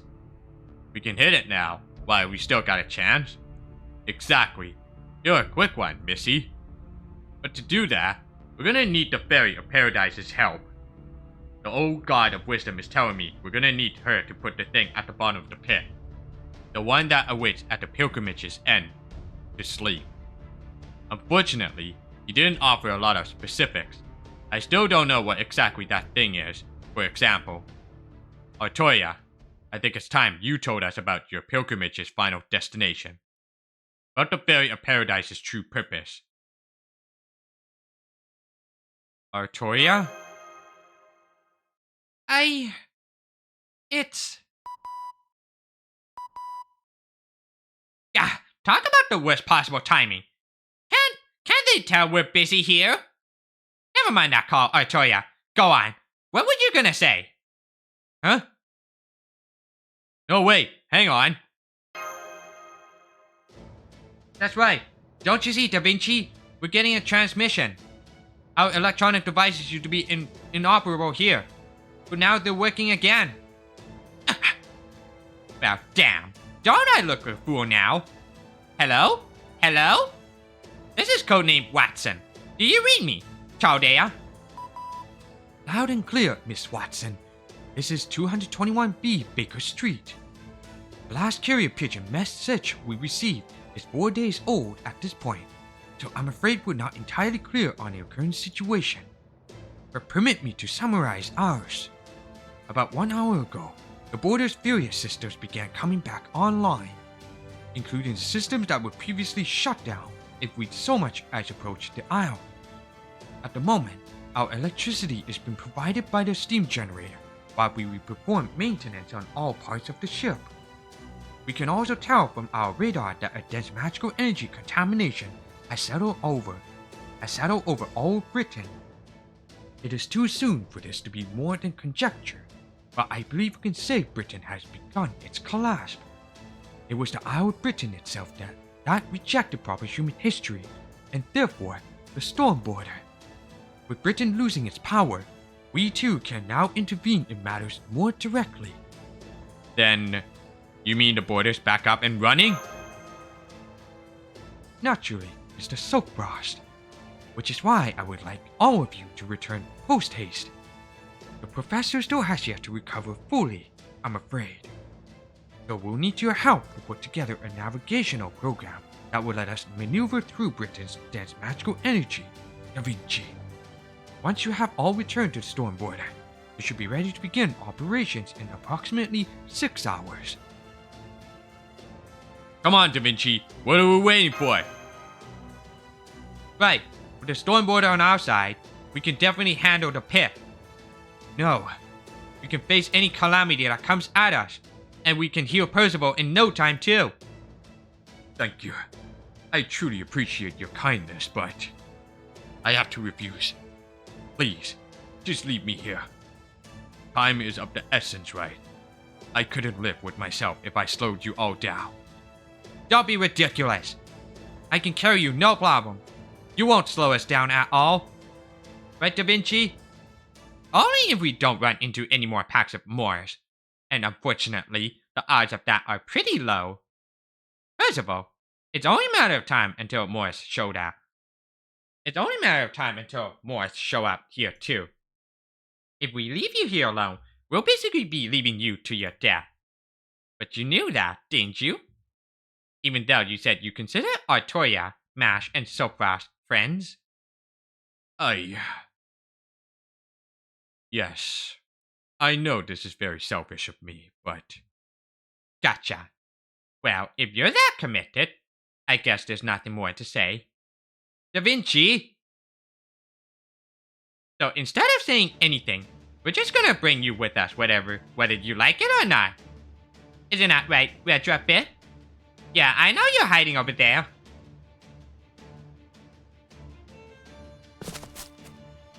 So, you already knew, huh? So much for waiting for the perfect time to surprise you. Retra, what are you doing here? Good question. I do have my reasons, but I can't tell you what they are. All I can do is ask that you please trust me and not pursue this line of questioning further. At any rate, I overheard the whole thing from behind that tree. It sounds to me like you all need a carriage, and one that verges on unsafely fast at that. One pulled by the fastest fairy horse in Fairy Britain, who can keep galloping non-stop until we reach your destination.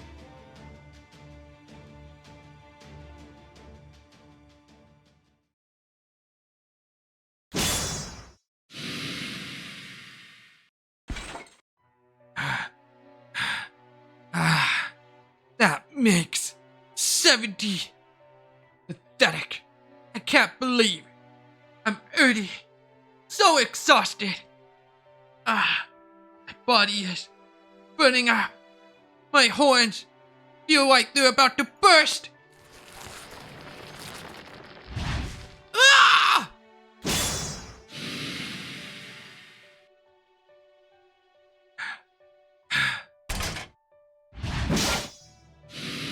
Jeez, she's going berserk, going all out, man. What's going on?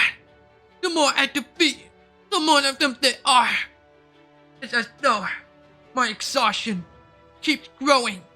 I can't seem to think straight. There's no end to them. They're just going to keep coming. But I must keep them away from the Round Table Army survivors outside the castle. How about you, Morris?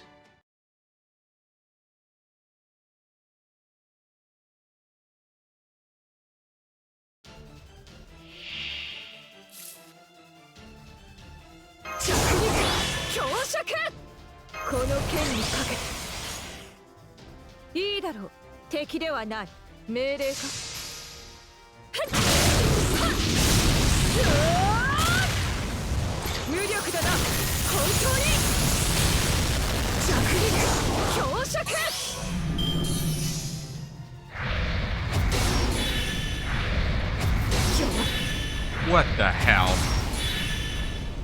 She's going crazy. 命令かいいだろう敵ではない首投げ払叩き潰すチェイルブレイザー私に従え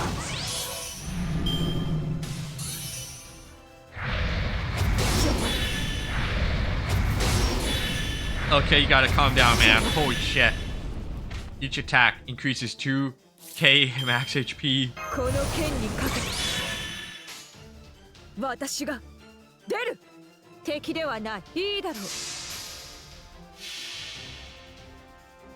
アレイ触覚露出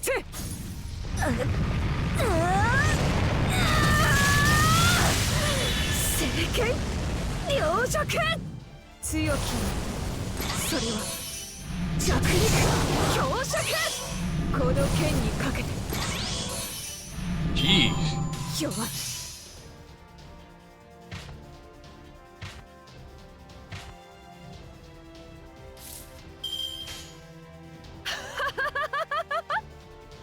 敵ではないいいだろう真の姿を見せてやる反人類史何する者ぞ我が剣のシミにもならず強きそれは私に従えこの剣にかけて My god. Can't stop controlling herself.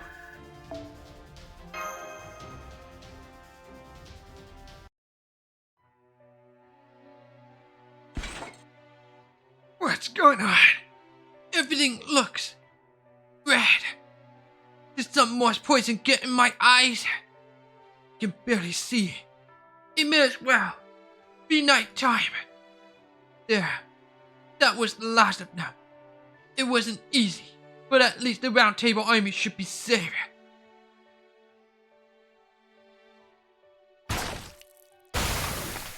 Well.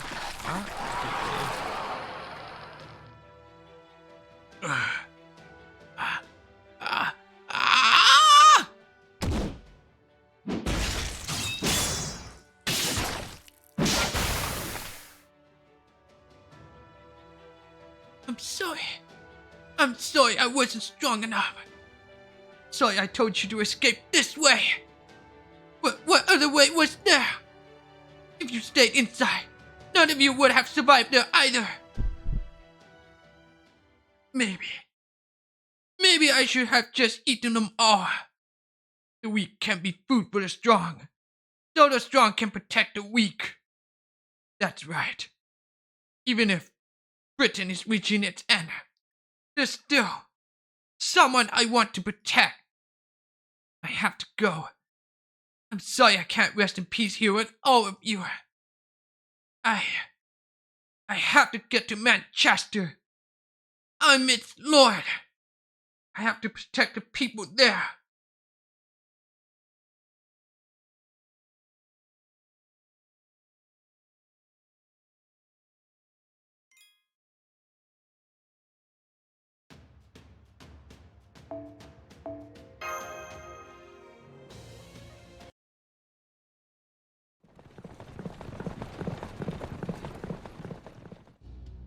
Damn it, there are moss everywhere. There must be the same predatory type we saw. Okay, hold on a second. Damn it, there are moss everywhere. There must be the same predatory type we saw at Norwich. Hurry, I don't care if you grind the wheels into dust. Just make sure we reach Norwich by nightfall. But Lord Spriggan, what about the soldiers we left outside Silis? Don't say it. Believe me, I hate to lose soldiers like that after everything I invested in training them. But we're helpless against so many Moors. I'm the knight. Humans can only do so much. We need the Fang clan to handle a threat this large. Not that they've been any help, since there's been no sign of them ever since they left for Colchester. Then what's the point of running back to Norwich? Shouldn't we cooperate with the Northern Fairies again to... Why do you think I'm exercising my last resort? Any chance of alliance with the North died with Knock Riaba? Damn it! Of course I was going to have her assassinated eventually. But there's a time and place for these things. Why did she kill Knock Riaba now instead of waiting after the damn great calamity? Morgan's history proves beyond a doubt that the fairies need a king to keep them in line. What in the world was she thinking? No. No. Don't tell me she wasn't thinking at all. She didn't give a single thought to the future. Didn't have designs on rising to power, nor the desire to run this country her own way. She didn't think about any of that. She killed Knock Riaba solely because she didn't like her. I can't believe it. How in the world did that monster survive for 2,000 years with such an empty head?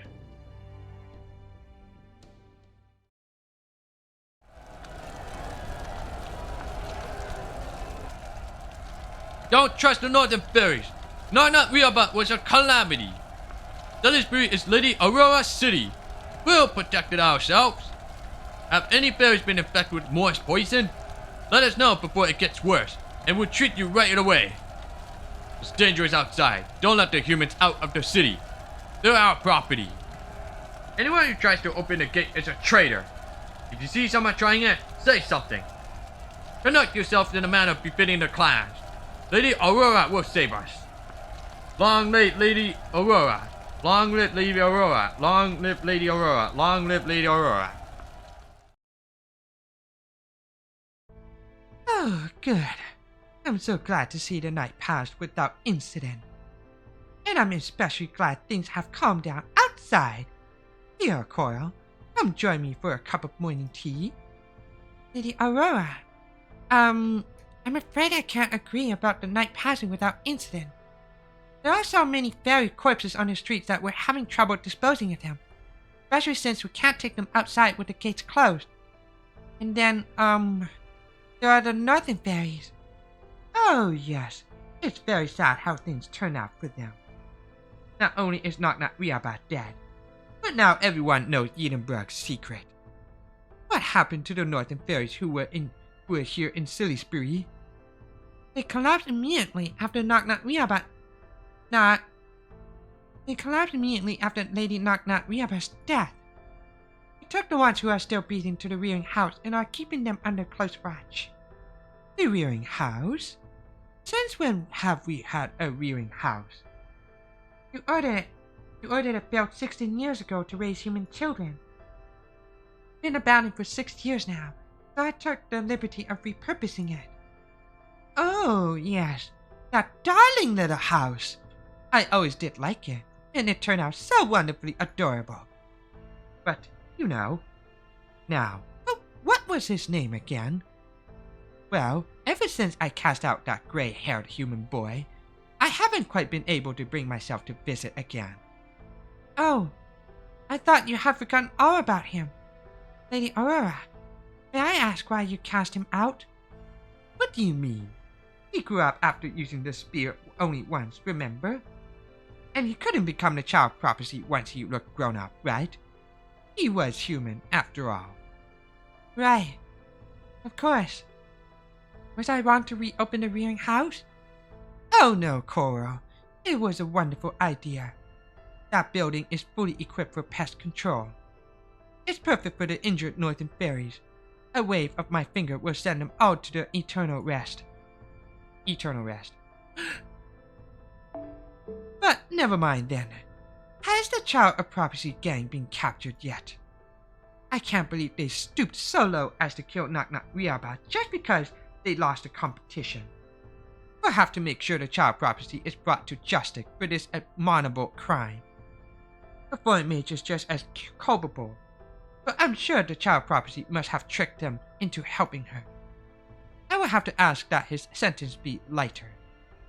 He won't be able to tell me all about the outside world if he's dead. Doesn't that sound lovely, Coral? I wonder what the world outside Britain is like. Humans made everything in that world, and so many different kinds of humans at that. I'm sure it must be simply overflowing with wonders that would make your eyes pop out of your head. Lady Aurora, I'm afraid now is not the time for that. The number of Moors outside the city has continued to grow, and fairies from nearby villages have been pounding on our gates asking to be let in. There are even some fairies here in Salisbury who have been showing signs of Moor's disease. We need to increase our shelter capacity immediately. Once we open the gates and let the refugees in, we'll need to open the cathedral's doors as well. We can't possibly tend to them all ourselves. So we'll also have to request aid from the humans in Gloucester or Londinium. Why bother? Just leave the gates closed. Oh, and do have the human gods dispose of the fairies with Moor's disease, won't you? That's the whole reason we've been raising humans in the first place. Lady Aurora? What do you say? I know humans are lower life forms, but they still feel. Seems far too cruel to have them put down their own friends and neighbors. And what about the refugees outside? How are we... Oh, don't worry about them. They're very strong, or they wouldn't have chosen to live in the dingy forest instead of my lovely city. I'm sure they'll find some way to get through this. We will just focus on keeping Salisbury safe. Time will take care of everything, Coral. All we have to do is stay calm and wait. So, you're not going to do anything? Just want us to remain here in the bell tower, where it's safe? Now, Coral, don't be ridiculous. Don't be difficult. I'd hate to have to strip you out. I hate to have to strip you out of those pretty wings. Like I did to Halo Barmon. Okay. Like I did to Halo Barmromia. You remember him, right? He was always arguing with me with his silly logic. You're not like him, right? You're a smart girl who understands my feelings. That's exactly why I know you'll continue working for me for the rest of your days.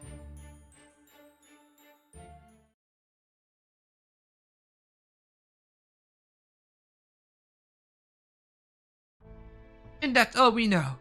We only have the wind tiding to go on, so we don't have any more details. But it looks like the coronation at Salisbury was interrupted. Child Prophecy killed Lady Knock Knock Riaba. And mass quantities of Moors have been appearing all around Britain. They also said that Moor's poison has been seeping out of the pit, and that all of Camelot is subsumed in a black fog. I see. It seems a great calamity has begun then. But this changes nothing for Gloucester.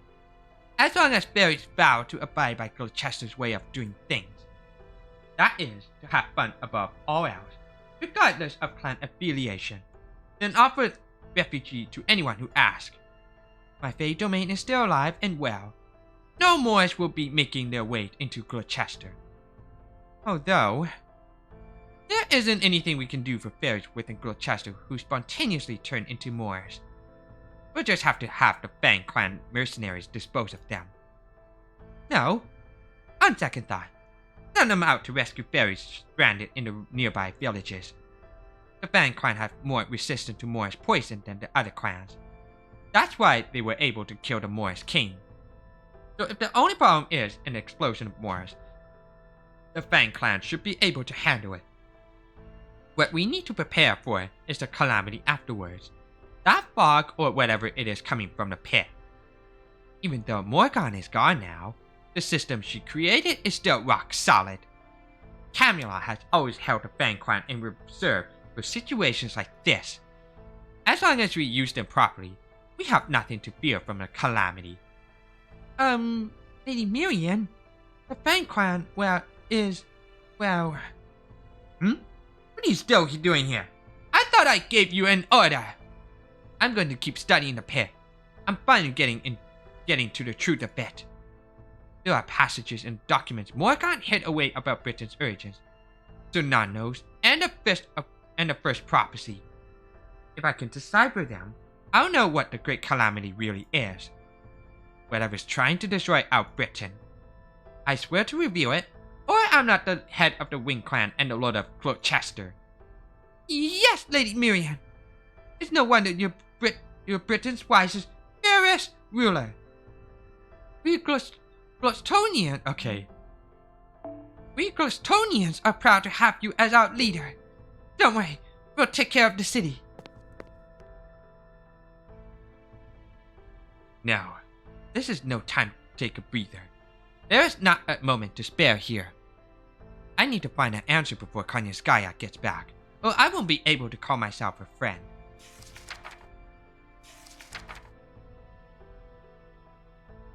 I knew it. Konyaskaya told me about these beings called gods, and it looked like there was once one in Britain too. So none knows. The god of beasts and islands who parted the seas. That must be the god at the bottom of the pit. The real question is, why did this god disappear? What did the 6 clans wish for? But most of all, what made this world go down a different route than proper human history in the first place? I'm so close to the answer now. I can almost taste it.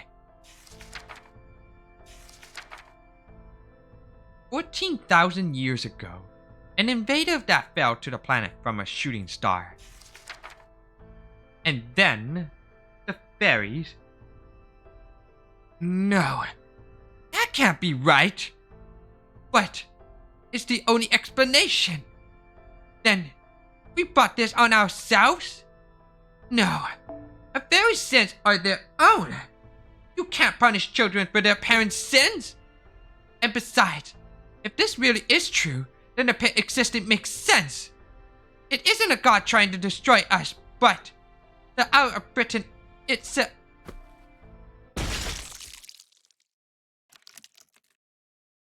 Oh shit. Congratulations, Miriam. You got it. And thank you for getting rid of the Fang Clan. By the way, that made it so much easier for the calamity to spread unchecked. Had the Fang Clan still been around, they'd have kept killing enough Moors that the Great Calamity would never show up. This time, I'm going all out. The more calamities, the better. Thanks again for doing your part to end things. Besides, you got your revenge, and you learned the truth about Britain. You did everything you wanted, yes? No regrets? Then it's time to pack it in.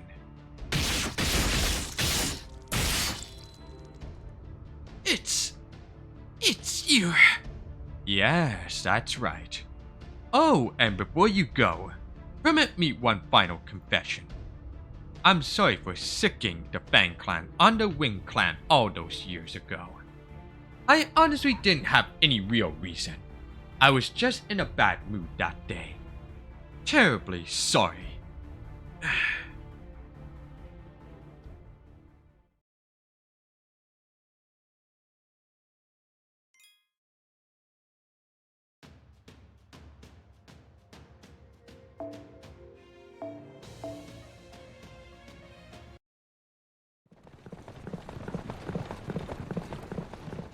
It's been a day and a half since I started galloping along the coastline. We should be at the western shore soon. Incidentally, I've started to lose all feeling in my forelegs. My hind legs too, for that matter. To be perfectly blunt, I'm afraid any more running could endanger my life. My life as a bay racehorse, that is. Thanks, Radra. We can take it from here. Not at all. Even putting my legs aside, the wagon wheels are about 20 seconds from falling off. Are you all ready to run to the ocean as soon as you're out of the carriage? I see a whole mess of Moors over on the shore. I never did figure out what exactly propeller humming history was all about. But I suspect it means you all are the brave warriors destined to truly save Britain. It's been an honor to accompany you on your journey. Alright, this is as far as I go. Take care, everyone.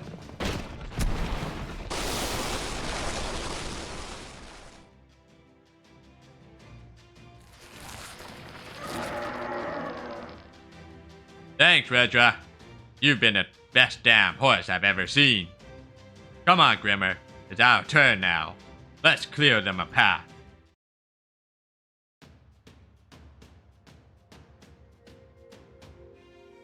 Up to spore servants, whatever. Back in line, both of you.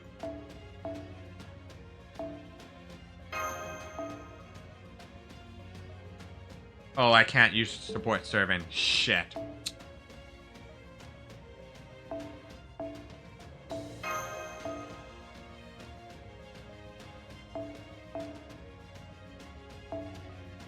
I can't use friend. That sucks. Oh well, at least I can use like charge up more.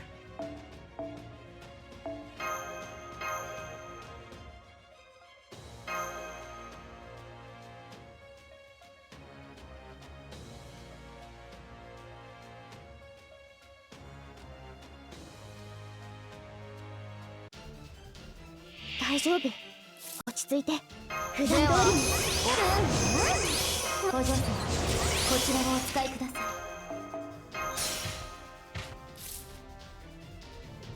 戦いですか。白兵戦、行きます。宝具をいい判断です。もちろん。それは絶えず見た滅びの夢。最果てにありながら、鳥は明日を待ち。ロードレス、キャメロ。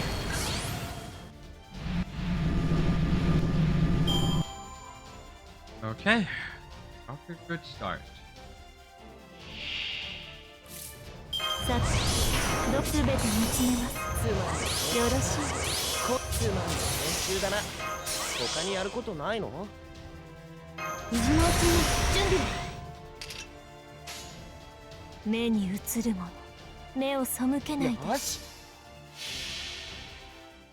そう、いいでしょう。私の足元で許しを乞いなさい。落ちよ、ロードレスキャメロット。 Easy. 最上に近い勝利だけど、戦う前に勝つくらいでないとな。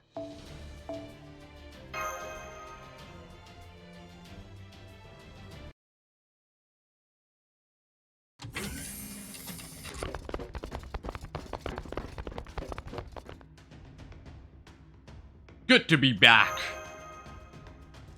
Congratulations on a job well done, Silkfrost. Good to see you safe and sound. This place seems to be seriously bad news. Our sensors are detecting a possibly absurd magical energy signal.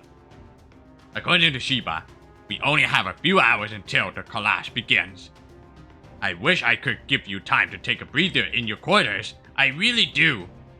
But can you tell me more about just what is going on here before I have an aneurysm?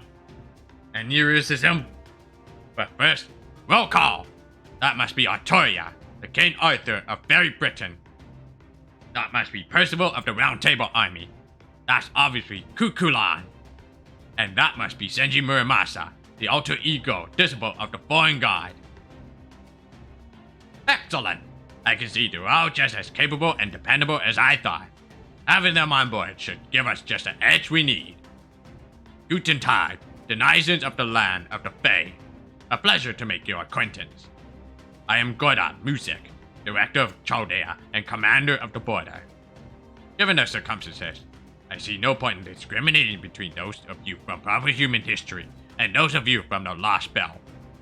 Since we're all in the same very rapidly sinking boat, I hope I can count on your help in resolving this unprecedented crisis. By the way, how come there are so few of you? Didn't Da Vinci's report mention at least a few others? Gareth and Oberon didn't make it. What? How about the Northern Fairies then? Didn't you have a mad match with the Med B look-alike when you became mad?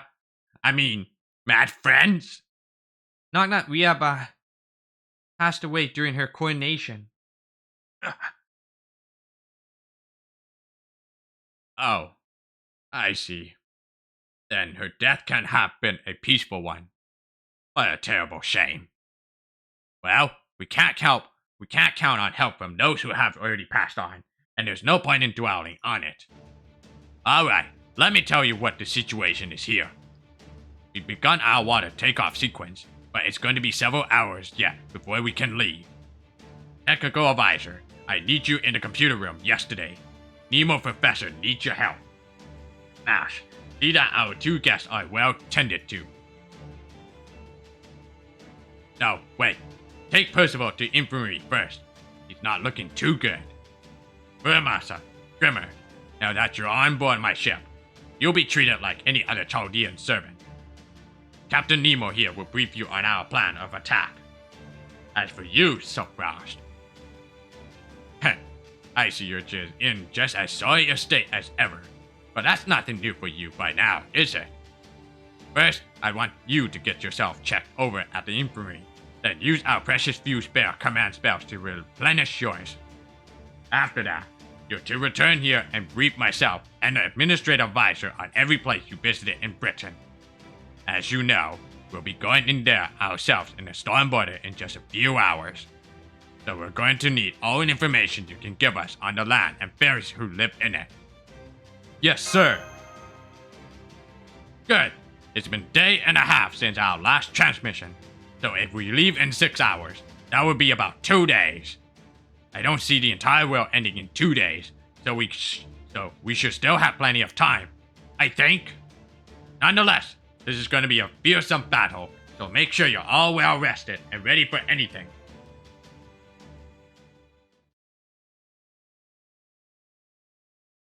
Two hours into an emergency meeting.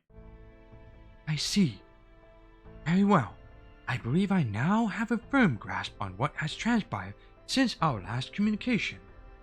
I appreciate your attention to detail, the Silkfrost. With your information, know what we need to do. Whether we can do it is another matter entirely. Oh? So, what is it we should do then? Broadly speaking, we have 2 goals. The first is to prevent Britain from collapsing. That will require us to investigate the pit, stop the calamity, and wipe out the Moors that have sprung up all over Britain. And the second is acquiring the divine construct. We came very close on the latter, but it seems we were thwarted at the last moment. Ah, yes. The sacred lands that were supposed to be sent from Camelot. I don't blame the Round Table Army for this, but I still can't help but wonder if they couldn't have finished just a day sooner. Damn it! About that, Grimmer, could we see you here for a moment? What's up? Got a question for me? I do, yes. It pertains to the divine construct. We thought we could achieve that goal by seizing one of Camelot's secret lances. But according to Mr. Silkfrost, you seemed a bit put off when the topic came up before. May I ask why that is? Awesome. I don't know if a sacred lance made by Morgan is something we can actually use ourselves. But even if we can't, it'll be an invaluable divine construct just as a reference. Thanks again, Percival.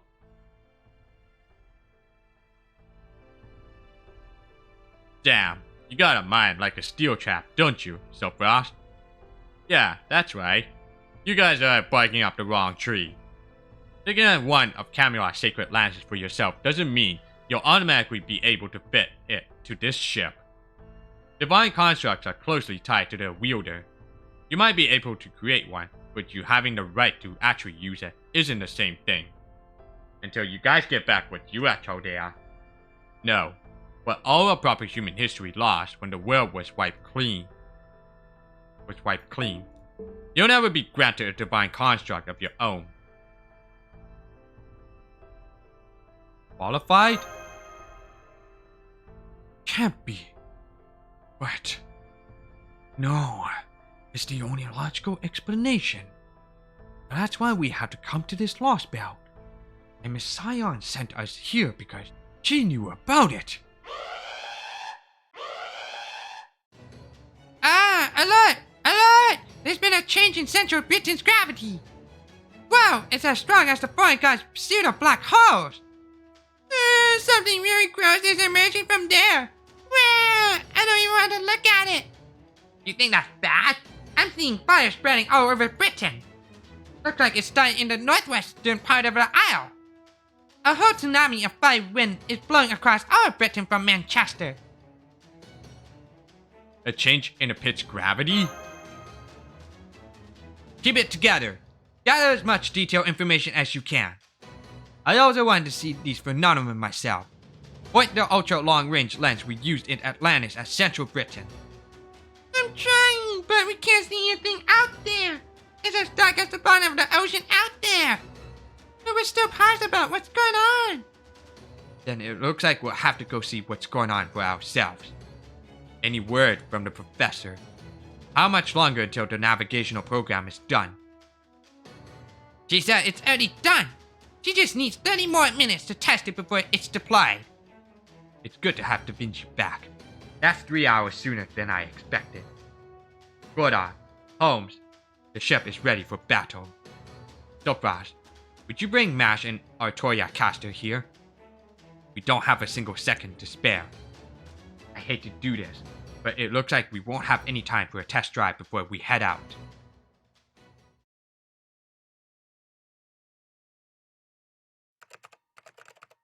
Okay, that should handle your minor injuries, and I also gave you a stimulant ampoule.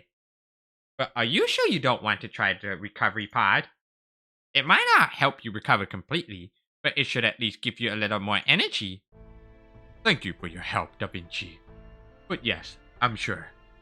I'll wait until after the great calamity has been dealt with. If I get into that bed, I'll be unconscious for several days. Right? I'm the commander of the Round Table Army, and that's time I can't afford to lose. Even I can't be of much help. I still want to see what becomes of Britain. And besides, how could I ever face my soldiers if I told them that while Britain faced this crisis, I was asleep? Besides, there's something I need to tell you too, Artoria.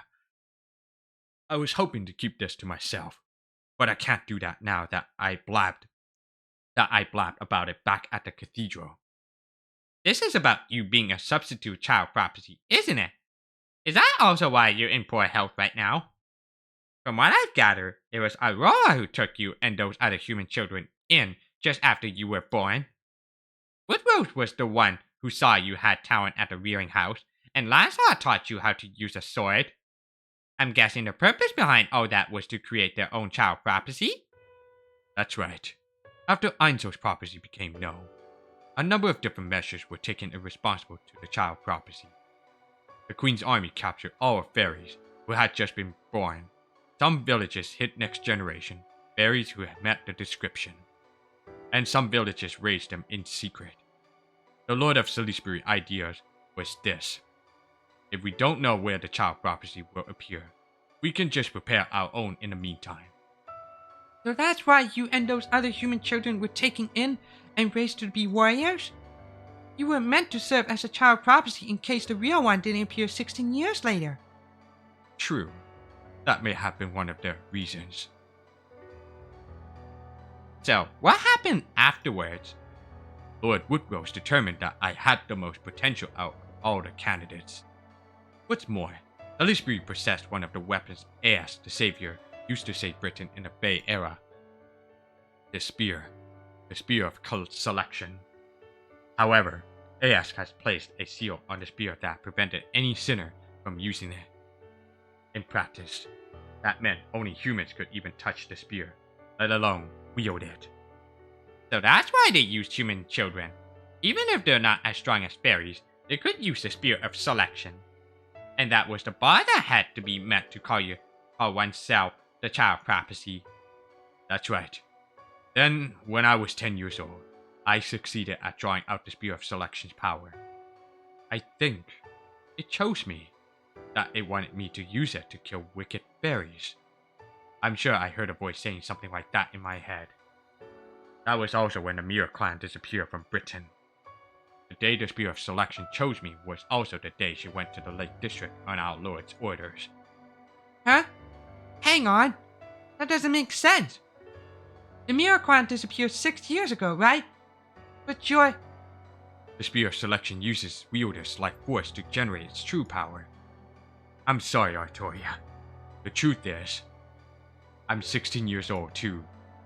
I was 10 when the Spear of Selection chose me, and I aged 10 years as a result. That's why I have the body of a 26-year-old. Ooh. But British humans only live 30 years on average. That's why you didn't age anymore. The second time you used it, you couldn't age more. Does that mean the only reason you're still alive now is... Yes, I must have been born stronger than other humans. I guess Lord Woodrose did choose well, huh? That's why I owe you an apology, Artoria. I was raised to be a substitute for you. No, to be a threat to you. But instead of coming clean about that, I began an organization meant to support you. I used your name without permission, just so I could put the Round Table Army together for my own selfish reasons. I have no right to speak about peace in Britain, but I went around preaching it all the same. That's not true at all. You didn't do this for yourself. You never did. Even now, you're forcing yourself into action just to save Melusine. Attention, Stormborder. The ship is now battle ready. We've detected powerful gravitational fluctuation in central Britain. Holmes believes this is the start of Britain's collapse. In 30 minutes, we will transition to flight mode and attempt to enter British airspace ourselves. All hands to the bridge. All hands to the bridge. I repeat, the ship is now. Looks like that's all we've got time for now. I'm heading to the computer room. What about you two? I'll go to the bridge too. I may be an imposter, but I still call myself a Knight of the Round Table. If nothing else, I want to honor my companions who lost their lives on the battlefield by seeing for myself what becomes of Britain.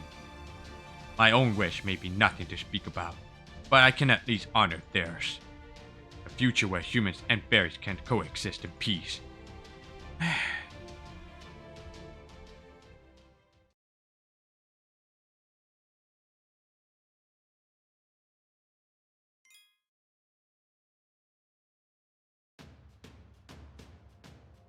Oh shit.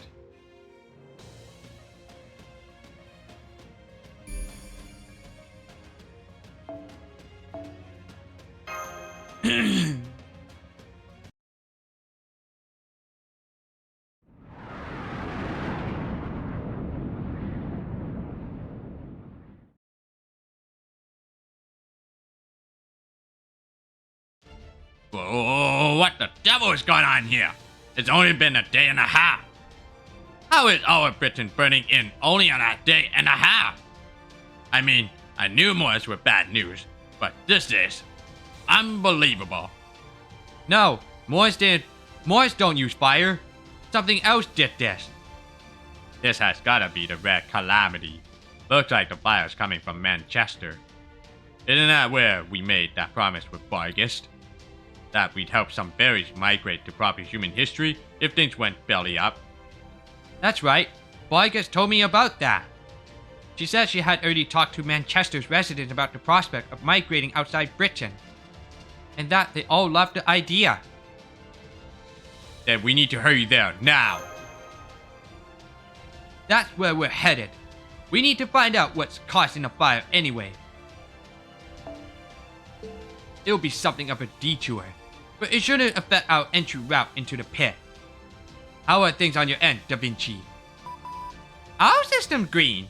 We're making good time at 60 knots, or at 111 kph. You want to head to Manchester, right? I was just thinking we should make that our first stop, too. We have to keep our promise to Vargas, after all. We should be there in 10 minutes, but it's surrounded by a massive fire. At least the ferries inside should be safe. The town's ramparts ought to keep the fire out. We'll have to move the ferries onto the storm border all at once, since there won't be time to guide them one at a time. So fast, I'd like you and Master head there ahead of us and let them know we're coming. I'll send the shadow border down to the surface as soon as we arrive in Manchester's airspace. It'll land automatically, but you'll still need a driver to get there.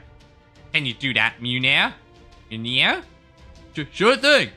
Guess I'm the only one who can, since Chubby's gotta stay here as the commander. I'm impressed you accept this so readily, Munir. But I suppose you are the border's longest-serving pilot. Oh, well, yeah, pretty much. Besides, I've had it easy up till now. Great.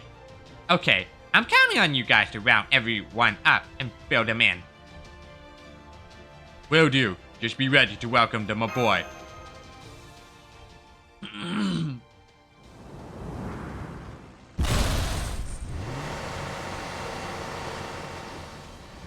Man, I feel like a paratrooper.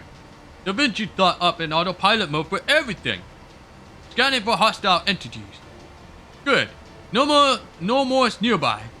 Outside temperature is 1,000 degrees Celsius? That's like running around inside a forest fire. Make sure your Mr. Coat's are good and secure, Frost. Alright, full speed ahead to Manchester. Let's go! Oh, I should.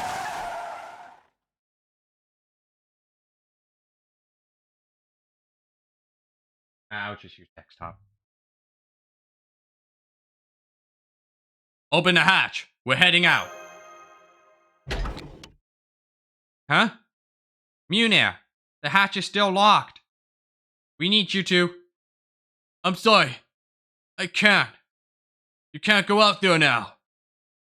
Damn it! What the hell is going on here? You guys said Manchester was supposed to be this quaint, idyllic town. You guys said Manchester was supposed to be this quaint, idyllic town, right? So what the hell am I looking at? Munir? What are you talking about? Mash, come look at the monitor.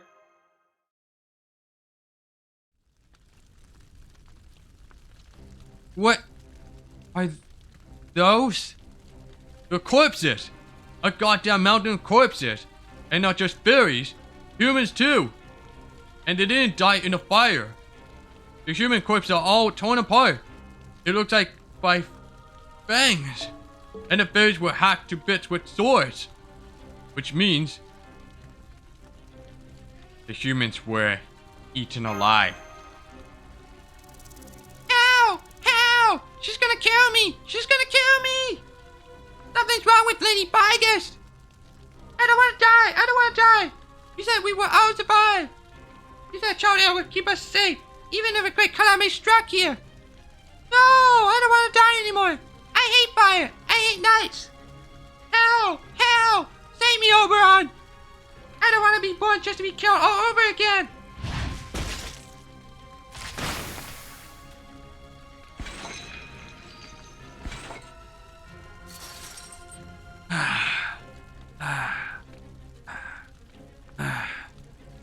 Bar? Guest? That's Vargas? It doesn't look anything like you describe her in your reports.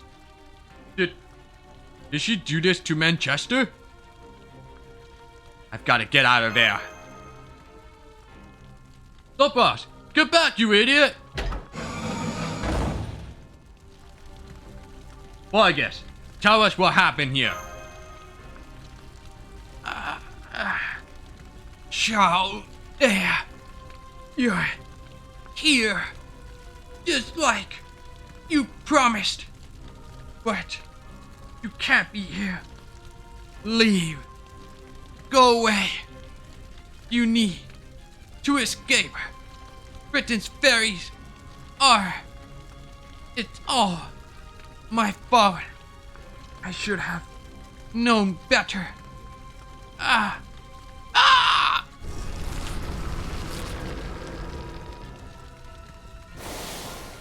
Master, quick! Get back inside the shadow border. It's not safe out here.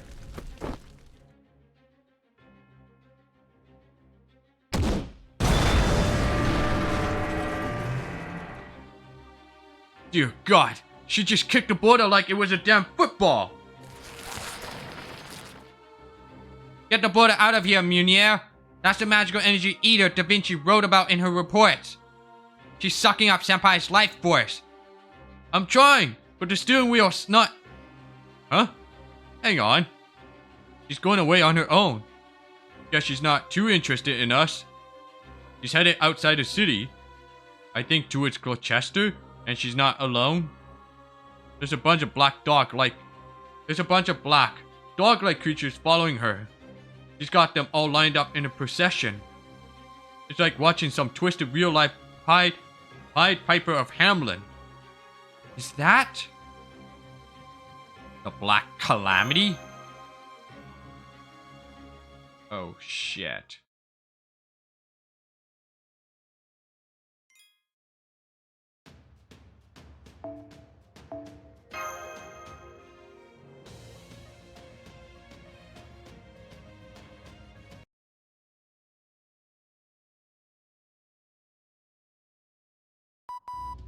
I've got a shadow border safely stowed away. Are you guys ready to head to the pit now? Yes, Manchester has been completely destroyed. Given what has become of Bargus, and the fact that she is now leading a procession of black dogs, I believe it would be best to refer to her as the Calamity of the Beast from here on. Regardless, though we could take her on now, I agree that we should make our way towards the pit first. I trust there are no objections. Hey, come on. Just cause it's true doesn't mean you gotta be so blunt about it. You might have been our enemy, but Bargus was one of the few fairies in Fairy Britain who... It's okay. I'm not sure why Bargus slided all over Manchester, but whatever the reason, it's no surprise she became a Morris after doing something so horrific. I have no problem calling her a calamity now. Okay, if you're sure. Just don't push yourself too hard, okay, Artoria?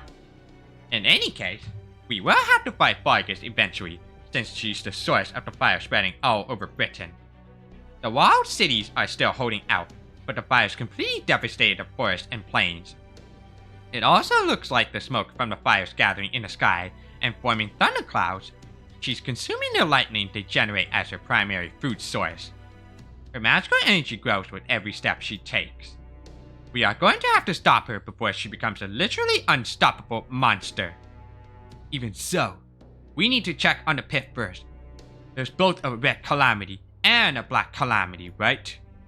We can't go to war until we know the enemy strength. Luckily, the calamity of the beast is still moving slowly. She seems to be headed towards Oxford right now. But at this pace, it'll take her a good 4 to 5 hours to get there. That should give us enough time to come up with a plan of attack. Got that, Artoria? The Frost? Do we really have to defeat her? Is there no other way? No, there isn't. There's no getting the old Bargus back now. I hate to admit it, but I only now figured out why she was gifted her name. It was to prevent her from becoming that. But now, because I defeated Gawain, there was nothing to stop it anymore. The Black Dogs. The curse the Morris King put on the Fang clan. Maybe Bargus always knew she was going to become a calamity from the day she was born. That must be why she was so hard on herself. Why she strived to be a model knight. Yeah! What is that? What is that?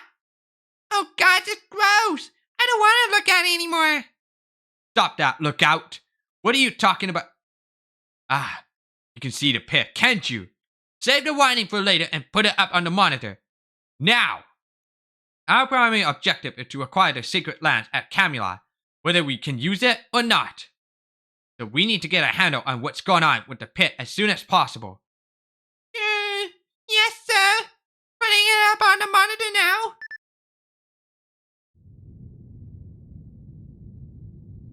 What the Fluffy.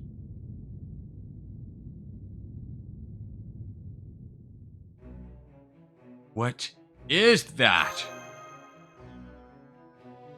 That black mist is seeping from the pit is actually severed multi-layered cursed contamination. Whatever you do, don't touch it. It'll make you go insane and rot your whole body. Although, wow, this is amazing. The inside of the pit's almost like a whole other dimension. Every signal I fire at it just disappears. It's basically a cursed bottomless pit. No, never mind the pit itself for now. That's the real problem. What are you doing, data collection? Get to work already. I'm trying, but I can't. I can't get a read on its magical energy or its pure origin. I'm not even getting any real numbers for its mass or volume. Even when I compare it against the pit itself, just the part we're seeing here is showing up as over 2 kilometers long. Whatever it is, it's impossibly big. There's no other creature like this, not even the deepest ocean trenches.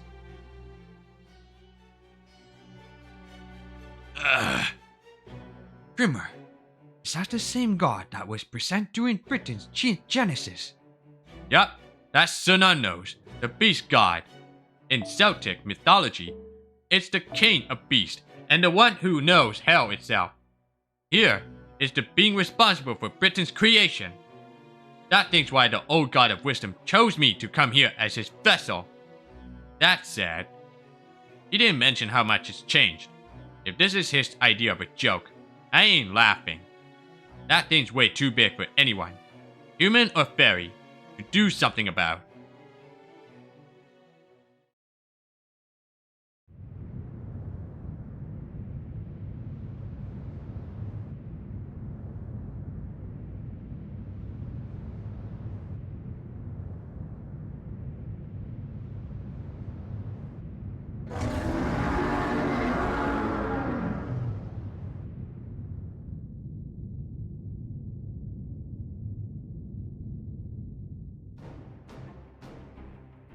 I recognize that creature. Is this really happening? Please tell me it's just a bad dream.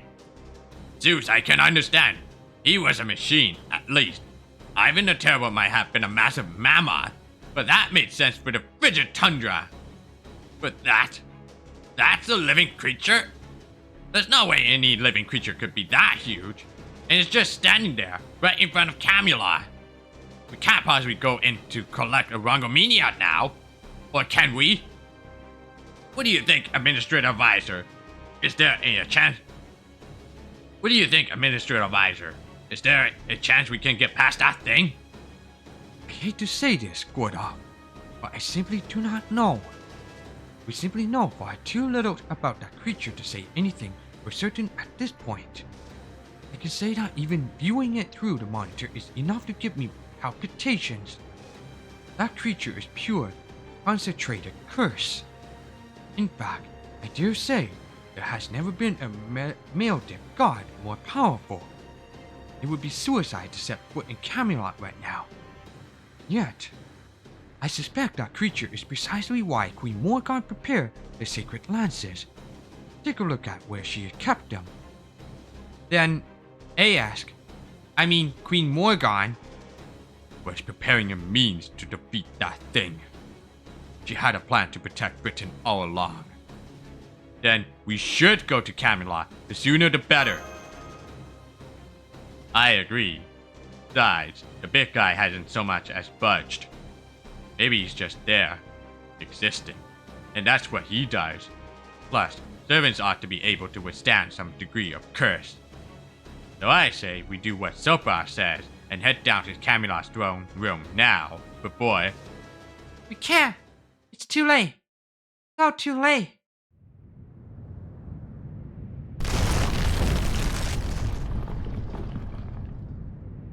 More black haze is leaking from the pit.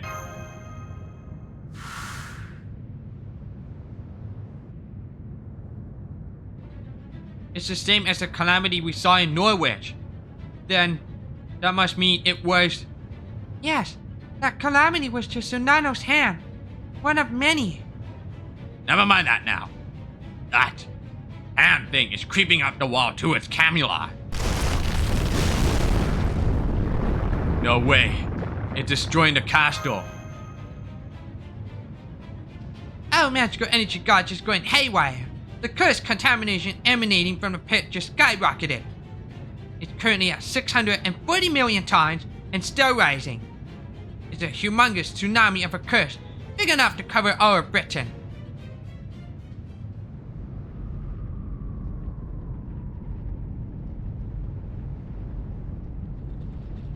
Okay. Oh god.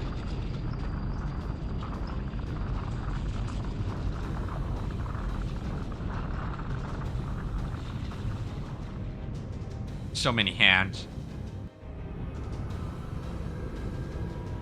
Hard to put. 180 degrees. We need to get out of this airspace now. If that stuff swallows up the border, we're done for. Don't let even one of its fingers so much as graze us.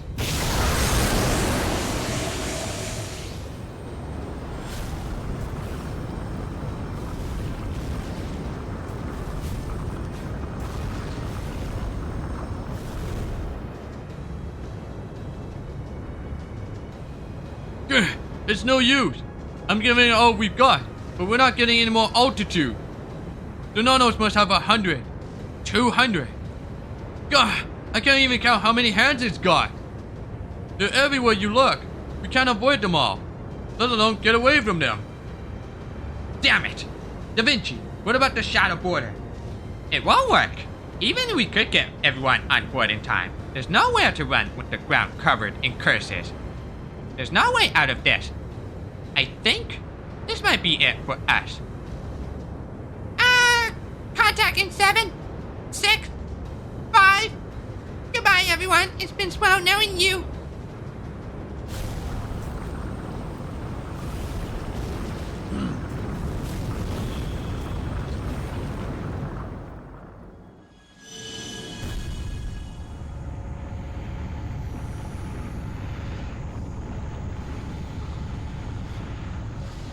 What the hell?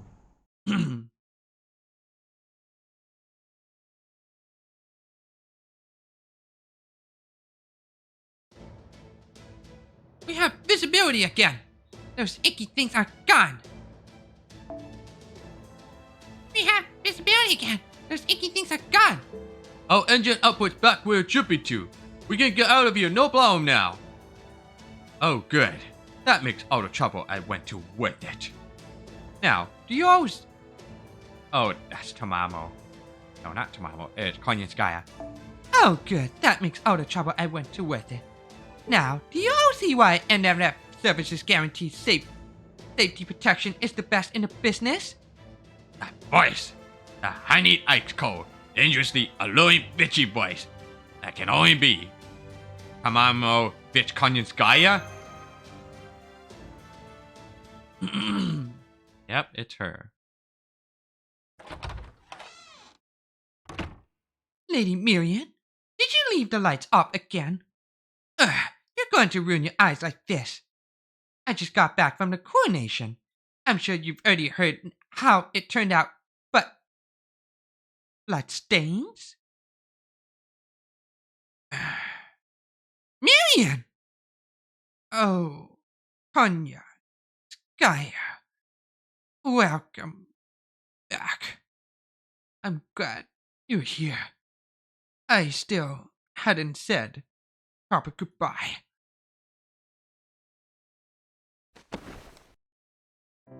Oh, perfect.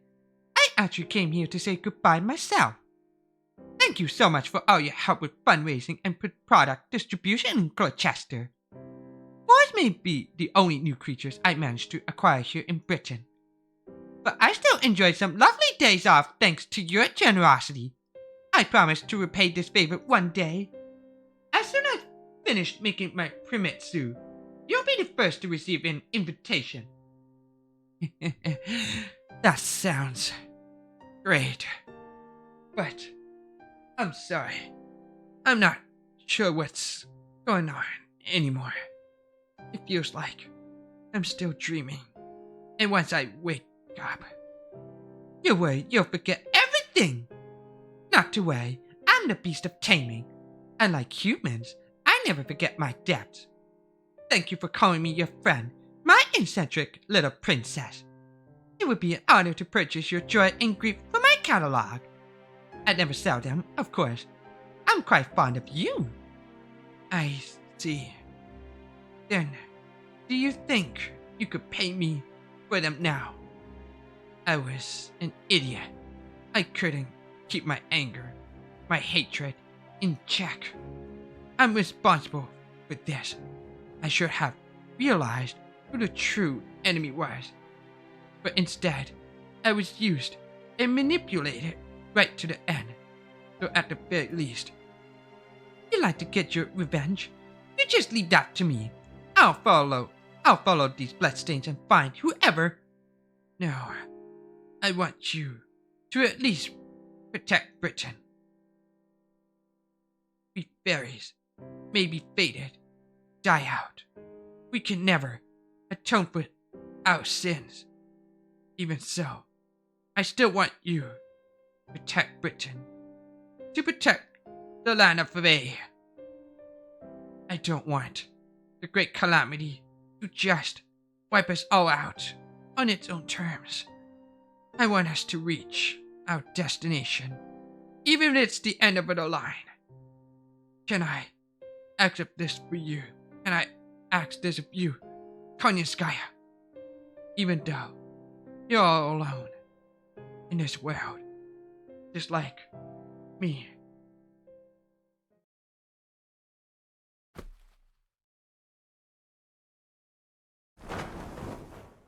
Protect Britain in the true sense of the word, Alright, I'll do it.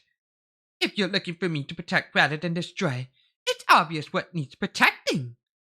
Rest assured, NMF Services has the situation well in hand. I'll make sure the ones who can make the real villains' life harder stay safe and sound.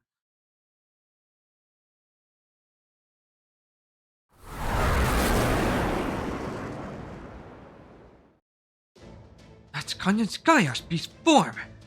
Marines, can you put that up on the monitor? It's no use. Our cameras are being jammed, and our sonar's not working either.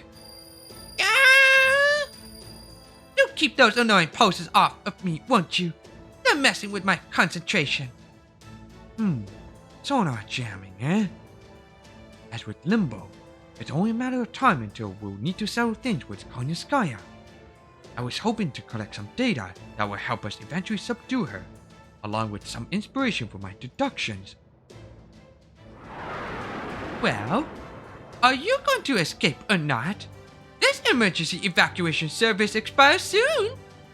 If you need my services again, it's going to cost you dearly. Right. Get us out of here. Double quick. I certainly don't want to be stuck with the preposterous bill. But we will pay you in full for this service eventually. You can count on that as surely as you can count the bruises we left you with after our battle in Olympus. Oh, in case it wasn't clear, that was a reference to the fact that we trounced you during the...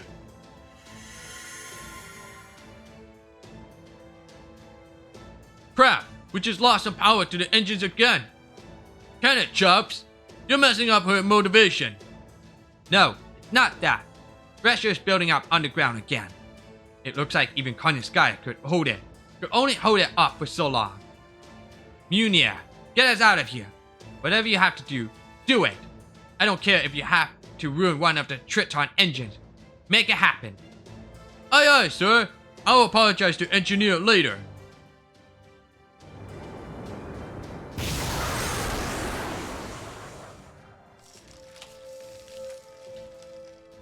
And that's as far as the friend discount goes. The rest is up to Chaldea. As for me, I think it's time I return to my headquarters. Though this is Tsunano's curse, easy to mistake it for a weapon capable of destroying the world.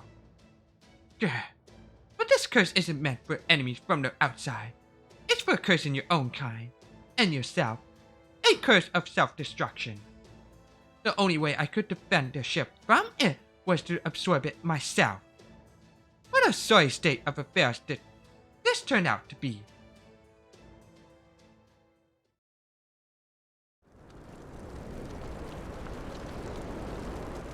And so, the Chaldean ship barely managed to escape from central Britain. Well, I guess now transformed into an enormous calamity of the beast, continued to wreak havoc in other cities. Having crawled out from the pit, the nanos continued exuding seemingly endless curses. The fairy villages that dotted Britain's forest burned to ground, which itself began to crack and fall apart under the strain. 2 hours had passed since the Storm Border first set out with the goal of saving Britain. They couldn't save anything. The resident of Norwich came to blows over who would escape on the 2 ocean liners, eventually devolving into murderous mobs of fairies and humans. In a barber shop on Main Street, a kind young human man comforted a fairy woman who had succumbed to panic. The resident of Oxford, who had moved there with the hope of becoming the next privileged class, were destroyed when they were unable to fend off a Morse attack. Without the Fang clan there to protect them, they were utterly powerless. Although Salisbury managed to defend itself by keeping its gates closed, it was coming to an even more gruesome end than any of the other cities. Londinium continued to burn in silence. The few remaining Round Table army soldiers welcomed the fairies who fled there and did their best to fight off the Moors. Though in truth, the Round Table army soldiers were already badly injured and no longer able to fight. So, the fairies who sought refuge there summoned up the last of their courage and defended the soldiers for as long as they were able. The resident of Gloucester disappeared relatively painlessly, one at a time. A young girl who had been freed from the Western Ranch sometime before made the journey back to Gloucester after a series of trials and tribulations. Braved her way through the flames to rescue her former master, a failure of a fairy who had been helpless without her. After a tearful reunion, the girl and fairy joined hands before being swallowed up by the fissure in the ground.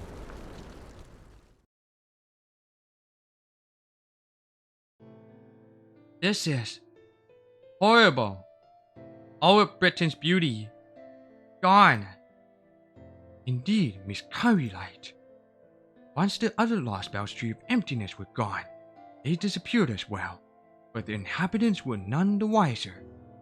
This is nothing like that. Britain is experiencing a true apocalypse. Even if there was some reason that the land of the Fae had to meet such a dreadful end, I shall never be able to forgive the architect of this cataclysm. Yes, well, I understand why you would be so heartbroken by this, Currylight, and you have every right to be angry, Holmes. But we still need to do something about it, yes? If left unchecked, that haze seeping out of the pit is going to cover the entire planet, right? Isn't there something we can do to seal the pit? No, there isn't. We can't even get close in the Storm Border anymore. The 12 Rangomaniacs were our last hope, and they've all been destroyed along with Camelot. There's nothing we can do to stop the collapse Trismegistus to predict it anymore.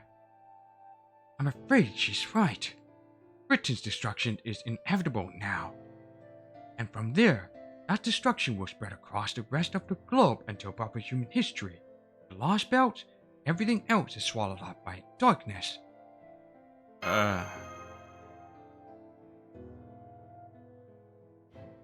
Hey now, there's still hope. I'd hold out for at least another hour before giving up. Sure, the fairy sins have been accumulating for 14,000 years. Sure, we're now faced with both the calamities the prophecy predicted it, and the corpse of a god that just popped out of the pit. There's nothing proper human history can do about any of that. But all that stuff is also cosmic fantasy only made possible by this situation. The British Lostbelt became its own proper human history by virtue of turning into a singularity. That is, a distortion in history. In other words, repairing that singularity will restore history, resulting in the land of the Fae never having existed. And isn't that Chaldea's speciality? That voice. Yes, I recognize it too. I'd know it anywhere. Merlin. Hey, everyone! Merlin, the Mage of Flowers, is here at last. Sorry to keep you waiting so long. Now, come on, cheer up. It's not like you all to give up so easily. In fact, the real battle here in Britain is just about to begin.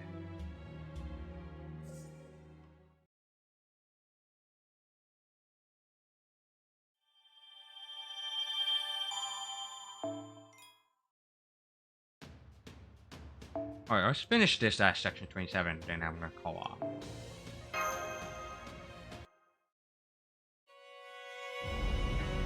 Time of creation, alright.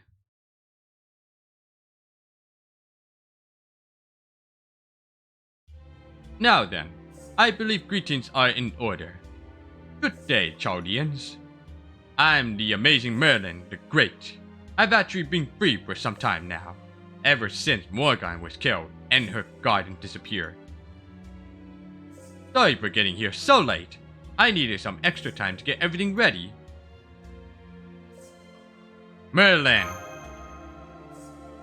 That's me. I'm glad to see you in good health, Silkfrost. By the way, why did you shout just now? It's because you're just that glad to see me safe and sound, isn't it? It can't possibly be that you're upset I've been having fun watching from the sidelines all this time, right? Whoops, sorry about that. I'm still a little shaky. I'm not exaggerating when I say this feels like a waking dream for me. You see, I'm not actually there with you. What you're seeing right now is an illusion. That also means I can only hear your voices. I can't see what either you or Mash look like right now, Silkfrost. So I'm afraid our joyful reunion will have to wait a little longer. But don't worry, I'll get to see your grown-up faces in just a few hours. I'll be waiting for you at the entrance to Avalon, making sure I look nice and respectable. Merlin? You're Merlin? That's me. Is that the child prophecy speaking? Sorry to surprise you like this. I know we have a lot to catch up on, but I'm afraid our private conversation will have to wait until things are somewhat less intense. Let's see. I believe Mr. Gordov is Chaldea's current commander, yes? Is he there now, too?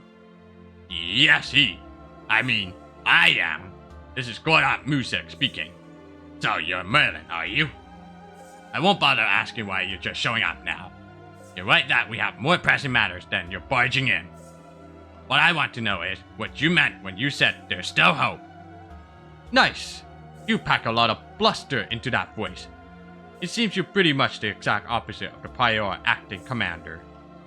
Well, I digress. When I said there's still hope, I meant there's still a way to stop this collapse. Let me cut to the chase. I'd like you to send a ferry of paradise back here right away. Artoria, you've been hearing Avalon calling to you ever since you finished ringing the bells, right? It's time for you to fulfill your duty as the ferry of paradise. Once you have, it'll be possible to erase the singularity and defeat Sir None Knows. There's a way to fix this hopeless situation somewhere in paradise. But I'm not qualified to. Qualifications, schmalifications, none of that matters. Donano's curse will weaken once the Fairy of Paradise who rang the bells of pilgrimage returns to paradise. Won't get rid of it entirely, but it'll stop it from getting stronger. The God of Wisdom who pawned this power off on me confirmed as much. He might be from a different mythology, but he knows what he's talking about here. Isn't that right, Ambrosius? My job is to get Artoria to paradise, by hook or by crook. As long as she's run the bells of pilgrimage, it doesn't even matter if she's still alive. Right. Of course. I should have known that's how this would go. Grimmer, why would you say something like that? So, I've actually kind of known about it all along. I could see that's why Grimmer was here the whole time too. That especially for the worst case scenario, Grimmer. We're nowhere near that point now. She's in the best possible condition right now. I can't see it, but I can sense it. I have no doubt that the Fairy of Paradise, the Avalon Bay, will fulfill her duty of her own volition. Even if someone convinces her this is ridiculous. And we should all just give up and enjoy the time we have left. Besides, you all have no choice but to come to Avalon. There's a spirit cavern that leads to the planet's inner sea from the corpse of Albion, the border dragon that sank into the dark fog. Now that Britain has begun to collapse, that path should be open again. All you need to do is go spelunking for 1 hour. That said, we're still talking about the largest holy ground in the Magecraft world. It won't let just anyone in.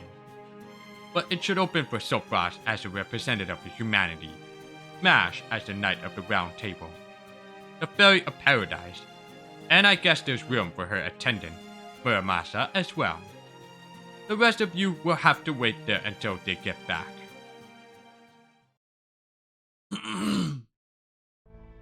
Well, Gordolf, what would you have us do? What else can we possibly do? Captain, set a course for the Dark Bog at once. That was in the Lake District, right? Do you know the coordinates, Technical Advisor? Sure I do. That part won't be a problem. But apparently, the only ones who can enter this, the Spear Cavern, are the 4 Merlins specified. That's not a lot of fighters for a trip as potentially dangerous as this. And that's not even intoning how much I wanted to see this for myself. But it looks like we don't have any other choice but to send them off and trust things will work out. Are you ready to go, Silfrost? I'm okay, but I'm not so sure about Artoria. I think I'll be fine.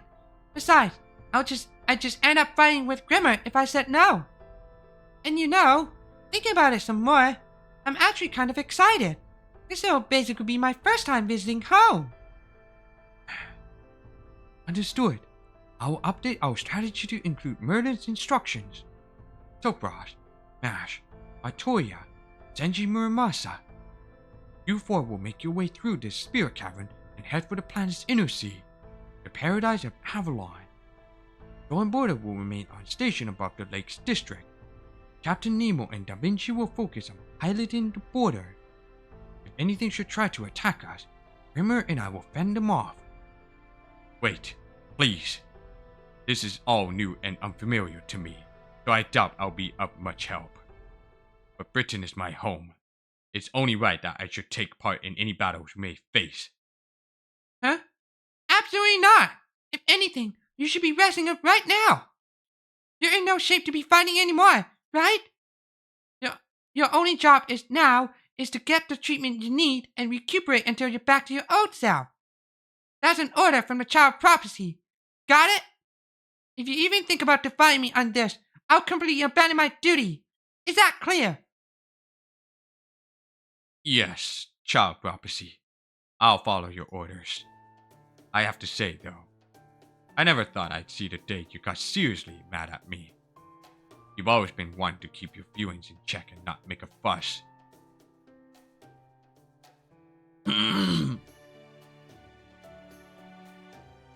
I know what you mean. You think? I thought I've always been pretty open and forthcoming with my feelings, personally. Sure, whenever you're just turning your brain off and doing something stupid, the rest of the time you pretend to be a big old nervous Nelly. What do you mean? I never done anything stupid. It wasn't nervous Nelly anyway, Muramasa.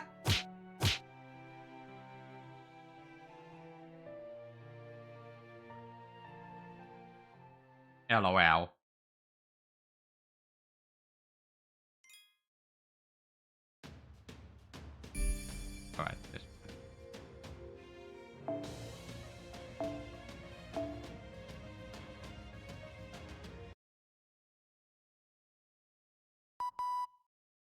Like we discussed earlier, we'll be standing by in the storm border in Lake District airspace. We expect the operation to take about 3 hours. That's all the time the ship. No, Britain has left. We have no way of knowing what will happen in the Spirit Cavern. So please, try to be as careful as you possibly can. So Frost. Got it. Entering the Spirit Cavern inside. I'll be on now.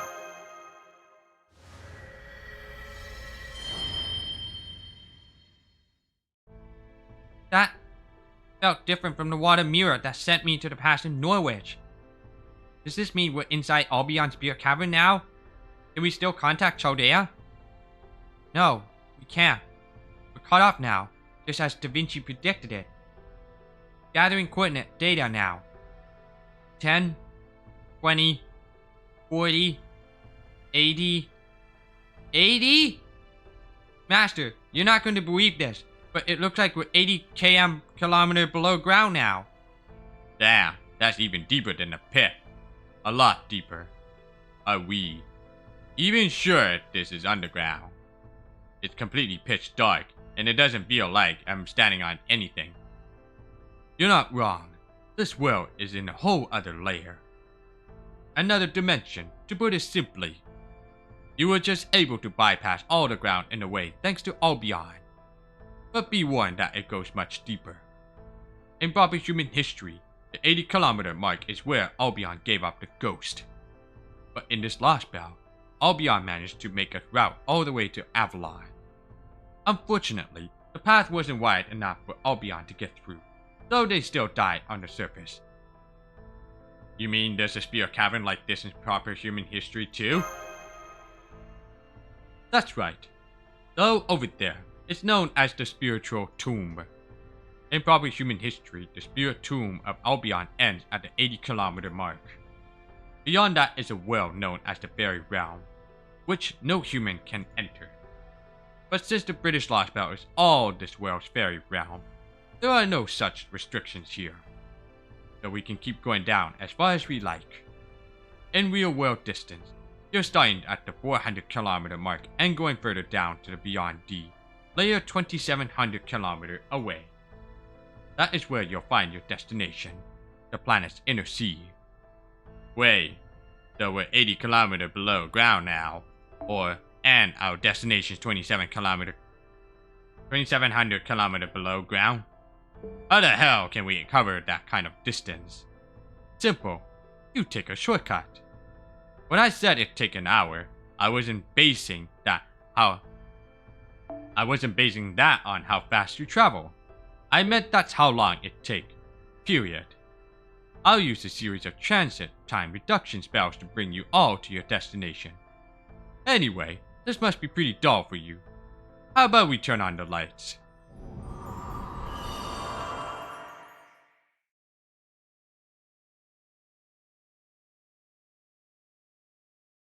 Whoa, it's a cave now? So, what do you think? Doesn't this feel more like a cavern? Fucking. Bo as Merlin. Hey, Kestrel. Now, go on. Keep moving. The transit time reduction I mentioned is kicking in with every step you take. This place is Earth's memory. Well, more like a space made of pure information, really. The idea is to skip past all the vague, hazy memories and get you straight to your destination. That should be a huge help, but, Is that Merlin? third time she's asked. So, finally showing us what you really look like. Is something wrong? Oh, I see. Struck dumb by my true glory. I get it. Very well then. Heap your praise upon me. You can even worship me if you like, Muramasa. It's been a long time since I've shown up, after all. I need to leave as strong an impression as possible, given the short time I have. Let's just keep what he looks like right now to ourselves. Good point. We probably shouldn't pry too deeply into this. More importantly, Senpai, that mirror over there. Yeah, it's the same as the one in Londinium. Oh, are you seeing the priestess memories projected there? Perfect. I'll take the hour you'll be traveling to tell you how this all began. This is the story of the British Lostbelt's genesis and of what precisely the Ferry of Paradise's missions entails.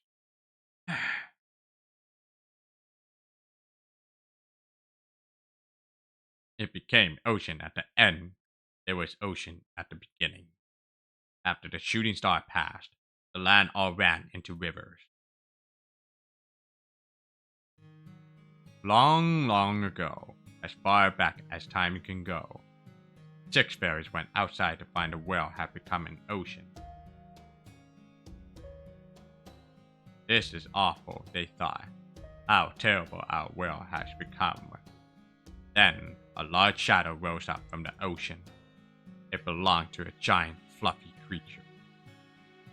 On its shoulder stood one of the animals the fairies believed was gone.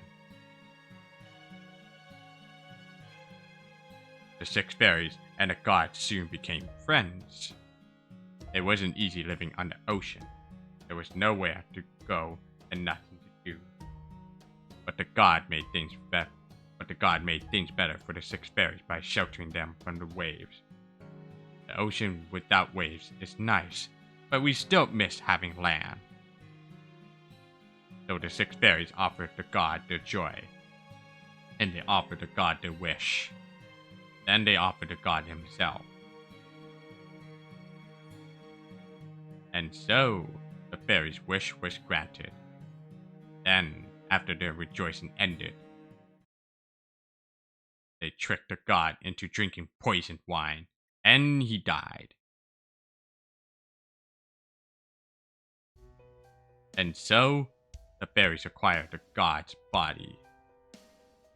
They made the body into land on which they could live. They were grateful, too, to be able to make use of the crying, screaming animal the dead god left behind. He was their only human, but one simply wasn't enough.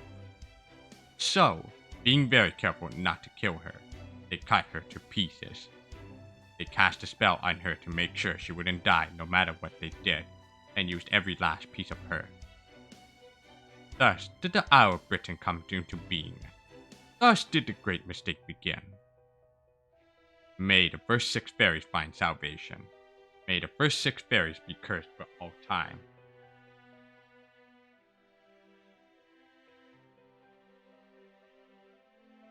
There you have it. You may have heard it before, but that's the story of Britain's creation. Any questions? That's not how I remember it. Indeed, the first 6 fairies, the progenitors of the 6 clans, killed Sonanos.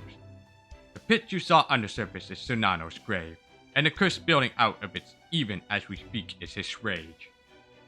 But why would the fairies do such a thing? He was in their way. This all happened 14,000 years ago. When the 6 fairies came out from paradise and onto the surface, Earth was already covered in a sea of nothingness. The one who ended up helping the 6 stranded fairies was the Celtic beast god who had come up to the surface just like they had. A god would later come to be known as Sonanos. Sonanos and his priestess, the lone human who had managed to survive just like the fairies had, both did their best to protect the fairies. At first, the fairies were grateful for their help. But the sea of nothingness never changed. No matter how much time passed, no land appeared. The fairies blamed Sonanos for that. They thought he just wasn't strong enough. What's more, they didn't particularly like his priestess. He was constantly telling them to sort themselves out and consider the consequences of their actions. Eventually, the fairies couldn't take it anymore and decided to deal with Sonanos permanently. They figured that since they didn't have any land to stand on, they could find a substitute. And since Sonanos was so big, they thought his body could serve just fine as a small island. But of course, Sonanos was a god. They couldn't kill him easily, so they came up with a plan and held a festival. They told Sonanos they were holding the festival in his honor to worship him and held a banquet with lots of wine. Sonanos was delighted that he was being celebrated for being the fairy's first official god. He probably figured they were trying to change their thoughtless ways. And so, against his priestess's wishes, Sonanos attended the banquet and was poisoned to death when he drank their wine. Some rejoicing that turned out to be what about the priestess? What happened to her? The fairies used her as a foundation. No, the base ingredient for the humans that came later. The truth is, every human in the British Lostbelt is an inferior copy of the priestess who was killed during Britain's genesis. At any rate, as a ray, the 6 fairies went on to create their own stone and forest children and grow their clans. As time passed, they transformed more and more of Sonanos' body into land.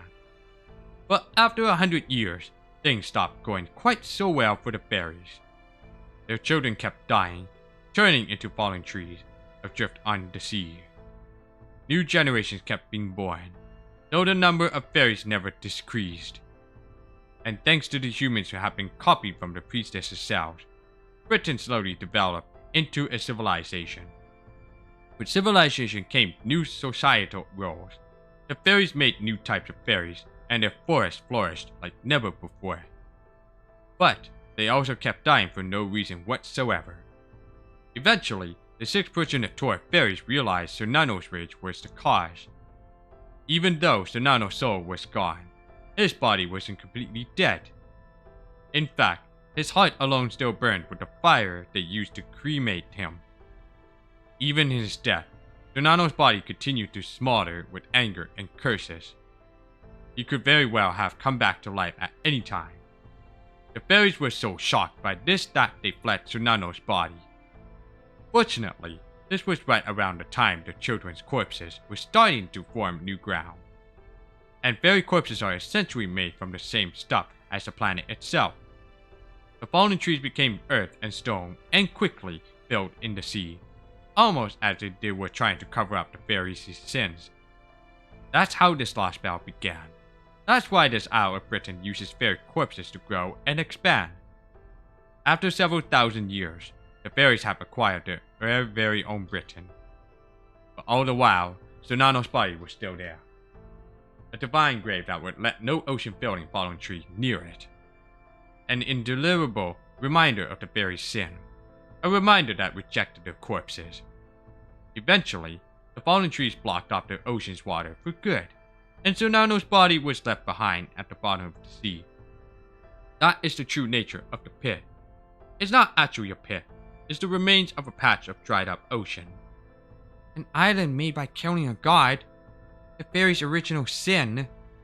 It wasn't just Sonanos they killed, but the priestess who served him as well. No, she wasn't just killed. She was desecrated and used as a tool for all these 14,000 years ago. Desecrated. No wonder Sonanos is so pissed. I doubt even killing every fairy in Britain would be enough to satisfy him. Although, why'd he come to the surface anyway? Isn't it kind of narrow-minded to curse the whole damn world just because you got killed? Especially after you went out of your way to get involved with the fairies? That's probably because Sonanos was an envoy of paradise sent to reprimand the fairies. That was the whole reason he came here. Punish them. I don't think his heart was in it, though. Like this mural shows, Sonanos was a very kind god by nature. But the fairies might have found him terrifying simply because he existed. So his whole purpose in coming here was to reprimand the fairies. That's right. That's the point where this Lostbelt diverged from proper human history, and its greatest mistake. You see, 14,000 years ago was the greatest turning point for all of humanity. Maybe you heard something about the planetary envoy that almost destroyed Earth's past ancient civilization back in Olympus?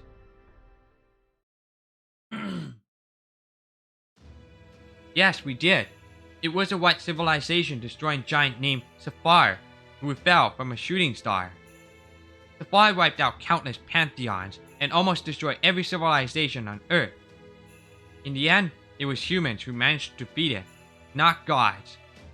I heard they did so using divine constructs, weapons made in the planet's inner sea meant to combat planetary threats. I also heard that the sacred sword Excalibur was the greatest such weapon, and that it was created in Britain. That's right.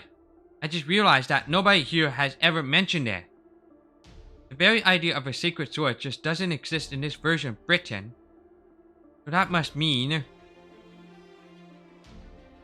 Well, they did have Arendite and Galatine here, right? Where Excalibur was never made here. That's right. And I'm sure I don't have to tell you what happened as a result. In this what-if world, humanity never had the means to defeat Sapphire. That's why they were wiped out. Sapphire destroyed all of the planet's land masses and took them for herself, leaving only a sea of nothingness with a few aquatic life forms.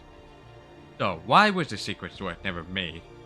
The reason for that is both exceedingly simple and unsurprising. Its creator slacked off. The A-Ray, that is, the 6 fairies who were supposed to forge it in the planet's inner sea, decided it would be okay to take a day off, just this once, and went off to have fun. It was only once they noticed something had gone wrong with the world and went up to the surface that they realized the consequences of their choices. But they figured there was no change in the past and refused to accept that the world's destruction was their fault. So none knows, the one god who had taken shelter in paradise to keep his priestess safe, was sent to reprimand them and make them atone for their sins. But then, the fairies killed Sir None-Nose and his priestess, the last surviving human. At that point, they could no longer return to the planet's inner sea. Only those free of sin may pass, meaning only fairies without sin can go to paradise. It's the same for all of Britain's fairies, as they're all descended from those original 6. None of them can enter the planet's inner sea, and so they continue to suffer on that island of sin to atone. So, a single lash and judgment ended the world. That's right. It all started with the sacred sword never being made.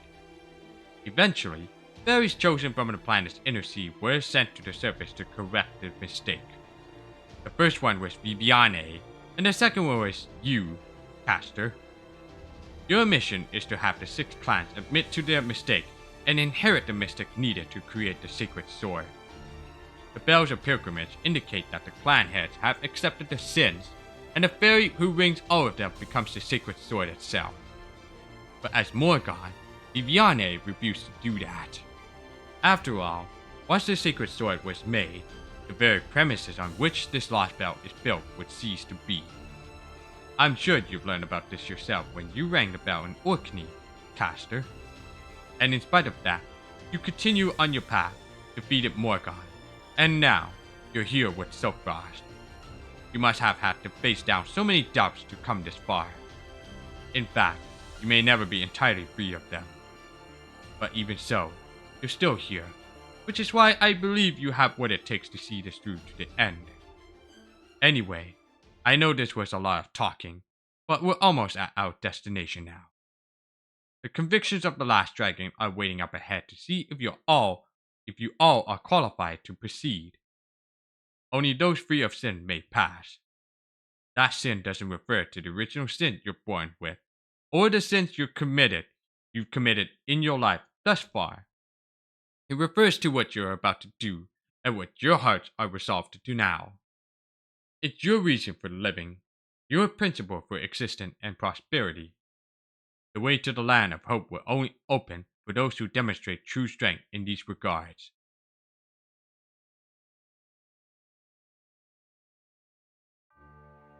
Gone. Everything on the surface is gone. the sky, the sea, life, everything I've ever seen. My records will never again grow in number. I will never again know new joys. You who would choose the sacred sword's wielder, you who would chant the king's name. If you seek a new well, then leave all traces of the oath behind. My name is Redacted. I am the last dragon, the one who chose to continue flying above the ground instead of returning to the inner sea. If you can overcome these tears, I will offer my heart to the Forger of Stars. Oh my god. Fucking Merlin, keep talking like this. I was like, can we please just end that conversation and get onto the fight?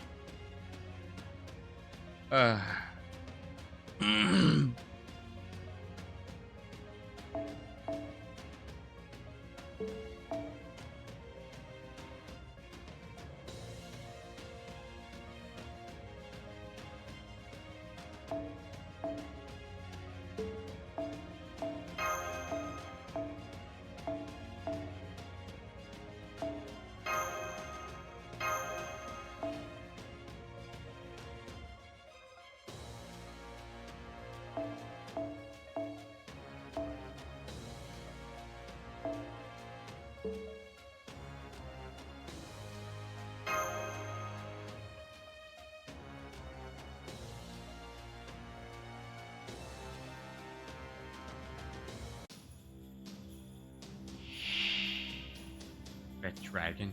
一気火星に畳みかける。白兵戦行きま今のうちに準備が整えできた。いかように切ったものか。さあ、いかように切ったものか。切り捨てる。ならばそのように。いざ剣は生死の狭間にて大活し、善は生死木工のうち第五へ至る堅実無双健全一如。新影流。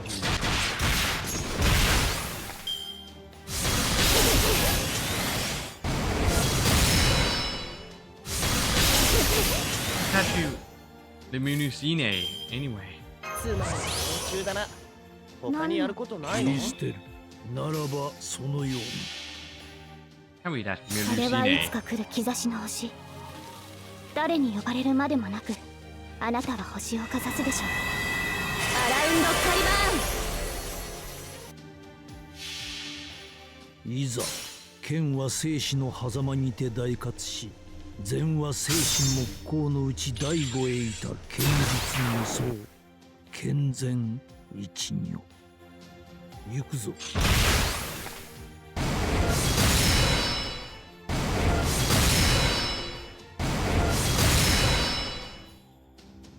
じゃあコツマンの練習だな。他にやることないの？行くぞ。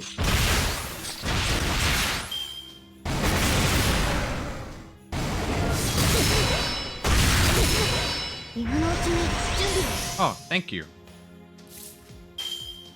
仰せのままに。ならば一切承知。参る。我が心は不動。しかして自由にやらねばならぬ。剣術無双健全一如。行くぞ。新影流。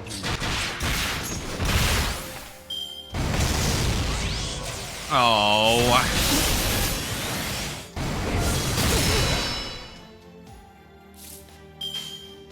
すべては望まれることを望まれたように。 Knew that was gonna 体 put 験 that 士の last 究 minute. 極陣地。 Yeah, that should stop them. あれはいつか見た終わりの星。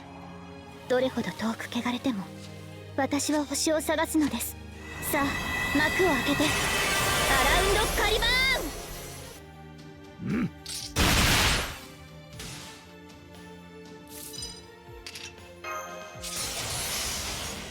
仰仰せのままに一切承もちろん知。いざ剣は生死の狭間にて大活し、善は生死木工のうち第五へ至る剣術無双、健全一如。やだな。ごめん。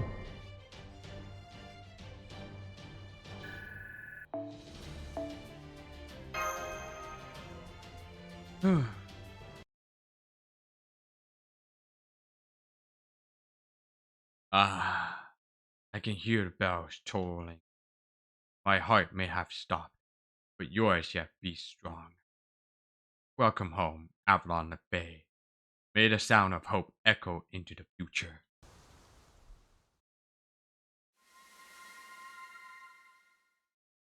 Is that light from outside?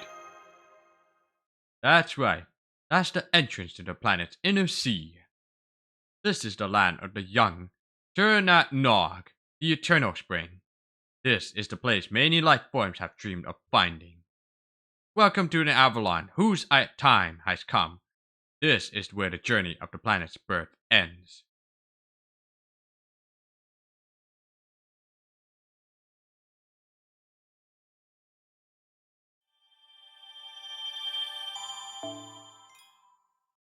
Well, I'm gonna stop right there. On the other side of that Avalon. Garden Avalon, I would say. Yeah. Anyway, I'm gonna stop that. We're gonna continue on for more of these Avalon the Fae walkthrough.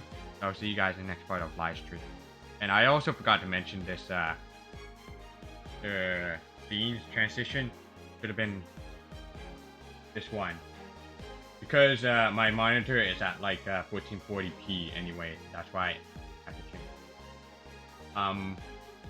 And that I was actually off recording with no mic allowed, doing some mic, gameplay and stuff. But anyway, I will see you guys in the next part of live stream for FGO, Avalon the Face. So, peace out and have a good night.